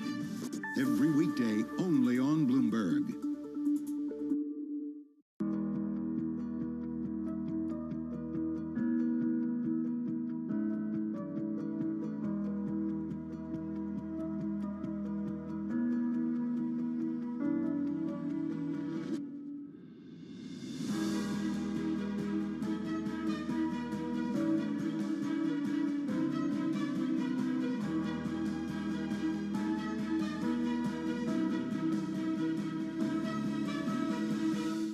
Multi-trillion-dollar industry. There's a lot of ground to cover. Commodities got absolutely crushed. We'll show you what's happening in ETFs like no one else. Bloomberg ETF IQ.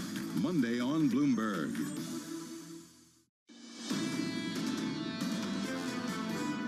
The Fed still needs to do more work. There aren't enough monetarists at the Federal Reserve Board that recognize that inflation is and always will be a monetary event. They have to keep being a little bit more restrictive, probably for the first quarter.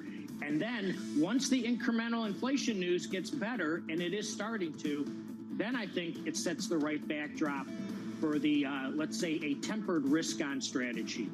That was David Sowerby, Ankara Managing Director and Portfolio Manager, really raising this issue, this expectation of inflation to slow. The big question is not whether it's going to slow and how much, although that is part of the question, but what this does to the labor market, how much pain there needs to be in the labor market in order to get inflation that low. Joining us now is someone who has intensive knowledge, understanding the labor market for the Federal Reserve. Joining us now from the Brookings Institute, Stephanie Aronson, Director of Economic Studies there. I do want to start there. Do we have a true understanding of just how tight this labor market really is and how much wage pressure is driving things in a way that perhaps flies against the sort of moderation in inflation that a lot of people are expecting? I think we've definitely seen a slowdown in the labor market. I don't think we've seen a lot of increase in slack, but it's clearly the case that changes in payroll employment have come down. Firms are adding jobs more slowly. The vacancy rate has come down a tiny bit, although it remains very high. So I think we have some sign that things are moving in the right direction, but it's very small. Claims, for instance, have been largely moving sideways in recent weeks. So I think it's a bit too soon to tell exactly how much help the Fed is going to be getting from the labor market. We're less than 15 minutes away from the last initial jobless claims reading of 2022. Every time they come out, you say they've been moving sideways. People kind of shrug their shoulders. They don't really care. They think that, honestly, this is messy data that doesn't matter anymore. Do you disagree? It's not the clearest signal. The truth is that there are a lot of workers in this economy who are not eligible for unemployment insurance, and that has decreased the signal that we get from the data. And it's also true that the data are noisy, but we've never had a recession without the claims data going up. And so while on a week-to-week basis, it might not be that helpful to look at the data, I think that if we started to see large increases, that would clearly be a sign. And if we don't, then I think that that's also a sign that the labor market isn't deteriorating very much. Well, and in theory, Stephanie, it needs to do so if the Fed has any hope of getting inflation under control. Unemployment is just going to have to go higher. The question is, how high does it need to go, and how high will be tolerated, not just by the Federal Reserve, but politically as well? What do you think that level is? I mean, I would be surprised if we don't see the unemployment rate go up to at least around what the Fed is expecting, maybe 4.5%, could be 5%. But I do think that there are factors that are pushing down inflation, as we just heard. And so the Fed is going to be getting some help. For instance, the housing market's already cooling a lot. We know that the rents data only show up in inflation with a long lag, simply because of how the data are constructed. And so that means over the next 6 months, inflation is going to be coming down. The goods prices are already starting to rise less quickly. And I'm hopeful that the change in policy in China is also going to reduce pressure on goods prices. Of course, we'll also be trying to know what happens with energy prices, since that has a big factor too. So I don't think the labor market needs to do all of the work in this case, but certainly I do expect to see some deterioration, some increase in slack. I think what we're all basically asking, Stephanie, is for your guesstimate of NAIRU, right? The non-accelerating inflation rate of unemployment. I never exactly remember, but the idea is, and Catherine Rooney Vera yesterday told us her guess was 4.9%. If you don't get to that level, we're still looking at inflationary consumer forces. So if it's 4.9% and the Fed only pushes unemployment up to 4.5%, we're at 3.7 now, that just isn't good enough, right? For an economy that has, what, 70% of it of its inflation driven by services. Don't you need to get it higher than that? Shouldn't it be 5.5%? I mean, I think if it's true that the NAIRU, as you said, is 4.9%, then, I mean, the higher the unemployment rate goes, you know, the less inflationary the environment is, even if we don't really exceed the NAIRU, but certainly you'll get the most bang for your buck once the unemployment rate is above that. My own estimate is probably that it hasn't risen quite so much, maybe more in the neighborhood of 4.5 or 4.75. So I'm not seeing the need for unemployment to rise quite so quickly. But again, I think it depends a bit on how much the Fed, how much help the Fed gets from some of these external factors as well. I think, you know, there also is some evidence that the vacancy rate is falling, even without much of an increase in unemployment.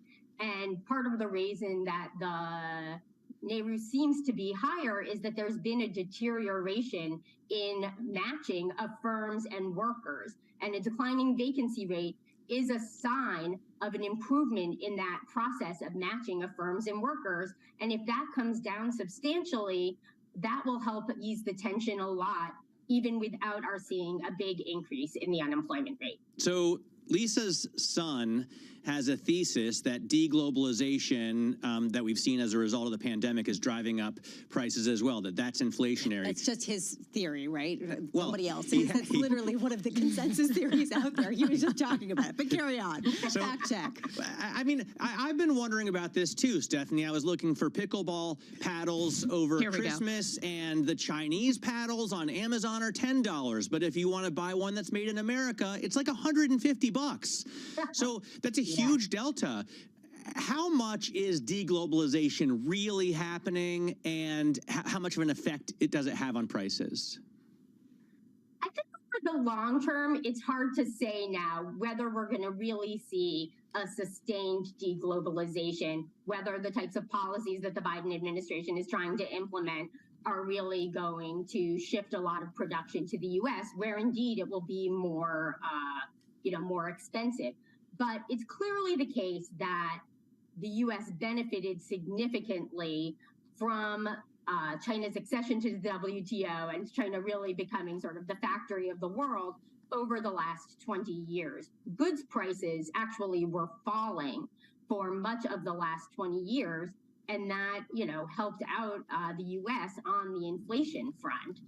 And I think with the pandemic, the deterioration in supply chains, clearly that, ameliorating effect has faded. And I think it's going to be the case that over the short run, deglobalization has been a factor in boosting inflation over the past year or so, and it's likely to continue to be going forward. Although, again, as I said, goods prices have been rising less quickly, and I think some of that effect is fading. Stephanie, do you have any confidence in the models anymore, or do we have the sort of feeling that this is uncharted territory and there's a new level of uncertainty around economic projections? I think certainly uncertainty is very high now. But I think one of the ways to think about the world we're living in today is we were in a regime where inflation was rising very slow. Inflation was low and very stable for about 20 years. And in fact, a lot of macroeconomic variables were showing less volatility. Growth was less volatility. Was less volatile. There were lower inventory swings. If this was the time of the so-called great moderation. And I think, we had a set of models for that.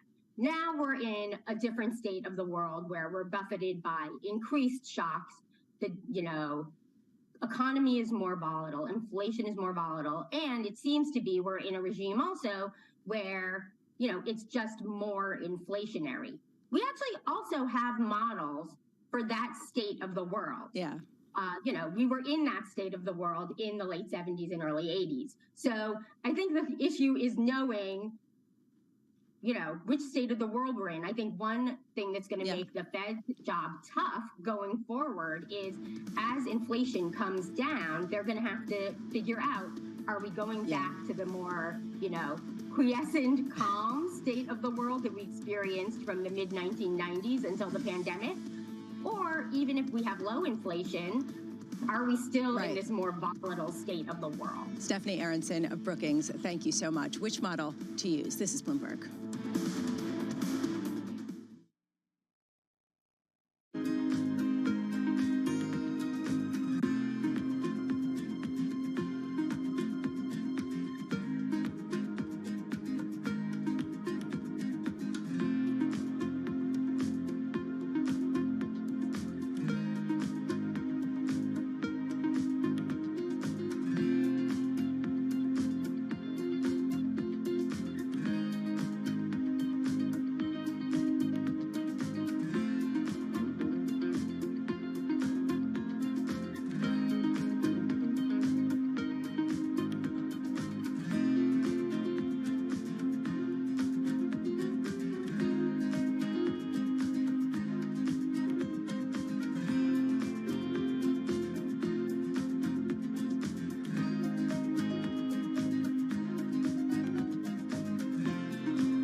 Teslas and the like make for good headlines, the reality is that even if every car on the roads today went electric, it wouldn't be enough to curb global emissions to avoid catastrophic climate change. Greenhouse gas emissions from transportation account for about 29% of total U.S. greenhouse gas emissions. So what about the other 71%? Buildings across America burn fossil fuels to operate. What we want to do is make that all electric.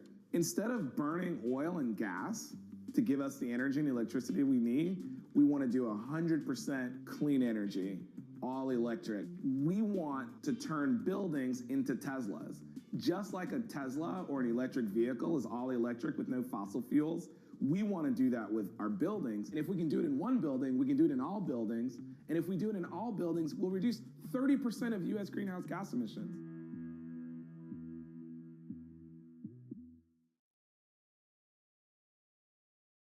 So you've got to explain this one to me. What does it mean when the White House says we're watching markets carefully? It means they have a Bloomberg. I've seen the Bloomberg. They have. I've been in and seen it. Lots of Bloombergs. Lots of Bloomberg. Lots of Bloomberg. Lots of Bloomberg. Lots of Bloomberg. Lots of Bloomberg. I've seen the Bloomberg. I've seen the Bloomberg. I've seen the Bloomberg. I've seen the Bloomberg. What does it mean? What does it mean? What does it mean? What does it mean? What does it mean? It means they have a Bloomberg.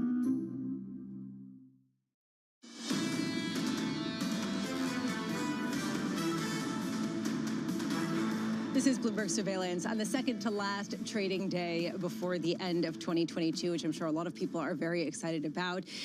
This is Bloomberg Surveillance on television and radio with Matt Miller and Kaylee Lyons. Tom and John are both off today for a well-deserved break ahead of the new year. Right now, we are watching markets kind of the same where they were before, a little bit of a lift to equities up now about almost 0.5%. You do have yields just a touch lower as we get this breaking news bang in terms of the survey, the actual coming in, matching that for initial jobless claims, 225,000. Again, muted initial jobless claims, which raises a question for markets. How do you get a recession? How do you get some sort of downturn, of hard landing, if you don't see it in the labor market data at all? Continuing claims, however, did tick up, and this might be something that people will pick up, actually exceeding expectations at 1.7 million ongoing continuing claims versus the expectations for 1.69 million. Again, nothing to absolutely scream about and say that the sky is falling.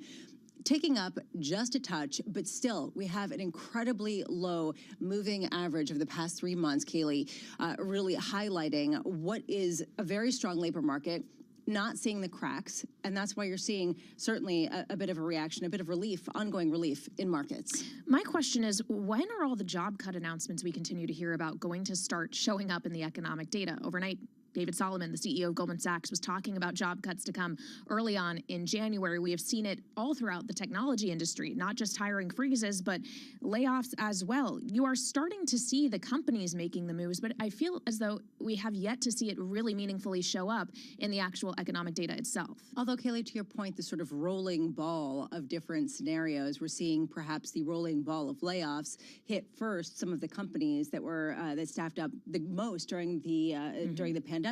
Tech in particular, banks another one. I mean, Goldman Sachs has something like 38% more staffers than it did back in 2018 today. So those cuts still are not necessarily bringing it in line. Matt, to what degree is this data instructive? Because even on a thin liquidity day like now, we're not seeing that big of a reaction. People seem to be shrugging it off. It's in line with expectations. Is it just simply noise at the end of the year, or does this tell us something about the strength of this economy? It's got to tell you that the economy is still strong, right? I mean, even if you have, it's not like people getting laid off in tech are going to work in some other sector. People that get laid off in banks aren't going to start working in automotive. You know, I think that what the headlines that we see are just anecdotal stories here and there, and they just aren't borne out in the data. We don't have more than 4% unemployment. So obviously there haven't been a lot of firings this year, or else other industry participants have hired those people. So I can't imagine that the markets don't react poorly to this number, because it just shows that the Fed is having no effect on the labor market. Well, the market is not reacting poorly to this data. You are seeing right now stocks near their highs of the session, actually exceeding them, up now almost more than 0.5% for the S&P. Across the board, you're seeing gains. You're seeing the two-year yield with a little bit of a lift, 4.357%. You could see a bit of a move in the 10-year, but again, nothing to write home about. Still yields a bit lower there, but at the highs of the session, almost flat on the day. So yes, to the extent that people are excited about this, on the margins perhaps, but it's not really affecting equity pricing. It could be a thin volume week. Could be. You say? It's possible that, where are John and Tom, by the way? Are they together? Are they really touring the English countryside? They're taking a culinary tour of different pubs in different places and trying to understand the football scenario. The trip. No, they're not together. Are you kidding? I think that we would not have a show, but they came back. Let's just be honest here. Let's get some perspective here on the data and on whether we're just seeing thin trading that we cannot interpret anything about. Marcus Ashworth joining us. Thank you so much for being with us, Bloomberg opinion columnist, and a fantastic voice on the debt markets. Do you think that there is anything instructive about the way that bond markets have been responding to the thin slew of data, as well as the developments over in China and with the Bank of Japan, given that it's basically been stasis? Are we entering a new era of less volatility in bonds? I'm still slightly in shock that possibly I go into a British pub and I might bump into John and Tom. I'll be very nervous now. But I think as far as this data is concerned, I mean, having looked through particularly things like the U6 unemployment rate still down at 6.7. I think to Matt's point, I mean, there is no sign really yet coming through for the Fed to get any sense of confidence they can really stop, at least with the hiking expressions and the rhetoric. I don't think they'll hike much more. I think there will come a point fairly soon in the first quarter then they'll want to pause. But the point is that forget about any talk of rate cuts or them not still maintaining a hiking bias for the first half of next year, because the labor data, which is, we know, backward looking in lots of ways, but it's probably going to become the most important number of the month. Rather than inflation, I think inflation is going to be worth keeping a very close eye on, but labor is what it's all about. And that's for the world, not just the US. Because where the US 10-year Treasury yield goes, the benchmark for the world, the rest just simply follow. And at the moment, it's in an uptrend. It got down as low as 3.4. It might head it back above 4 at some point at this rate. And I think really, for the moment, we can't read too much in this particular number, other than the fact that well done for economists being bang on consensus. A tricky one to call, weekly continuing claims and jobless claims. Nonetheless, I think for that point, labor data has got to see some more anecdotal evidence, and clearly we've seen that in the housing market.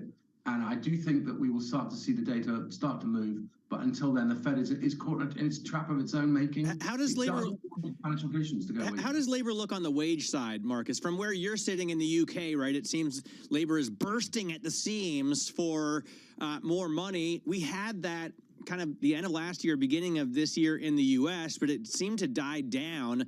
There isn't really a wage price spiral, is there? No, I don't see it. I mean, obviously, understandably, public sector unions are trying to start one. We can see why, and that's their right and what they're supposed to be. That's in their name, what they're supposed to push for. The government equally is perfectly right to push back, and that's a game which we're playing in the UK. It's the longer the government can hold off and wait for the April review. By that stage, inflation in the UK should be turning down, and clearly we've seen that already in the States. Doesn't have quite the same energy price pressures and different other restrictions the UK or the rest of Europe have. Nonetheless, the US economy is showing us that inflation is starting to at least roll over. And I think that's something which clearly on labor negotiations, all governments are trying their best to hang this one out and let inflation come back down as it works its way statistically through the data, the basis effect, and hope they get away with that wage price spiral. There's no evidence in Europe of that. And there's little evidence in the UK, and clearly, as you're saying, in the US, wages are rising nicely. That's why the economy is reasonably strong. We've got full employment. We should be probably very grateful we have this situation. It's just unfortunately caused an unpleasant squeeze on inflation.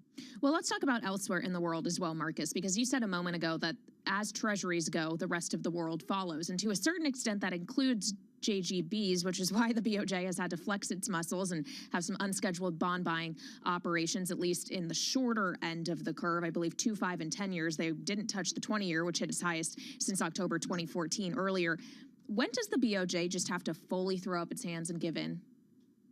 They never go beyond 10 years, but I mean, the point here is that they don't want the whole curve all of a sudden to have this odd shape around the 10-year. So they want to keep the whole curve. And they want inflation in Japan, but they are starting to realize they don't want it quite as much as they thought they did at 3.5 or rising. That is clearly quite strong. A lot of that's energy driven. A lot of that will fall away. But still, the forward forecast of inflation a year out for Japan is below their 2% target. But they know they've got to calm things down before we got the handover for Kuroda, the current Bank of Japan chief, in April. And he's sort of, should we say, cleaning the stable out before his predecessor, so before his successor comes in and starts blaming things on him. So the question is, when will they have to raise from 50 basis points cap on 10-year to say 1 full percent?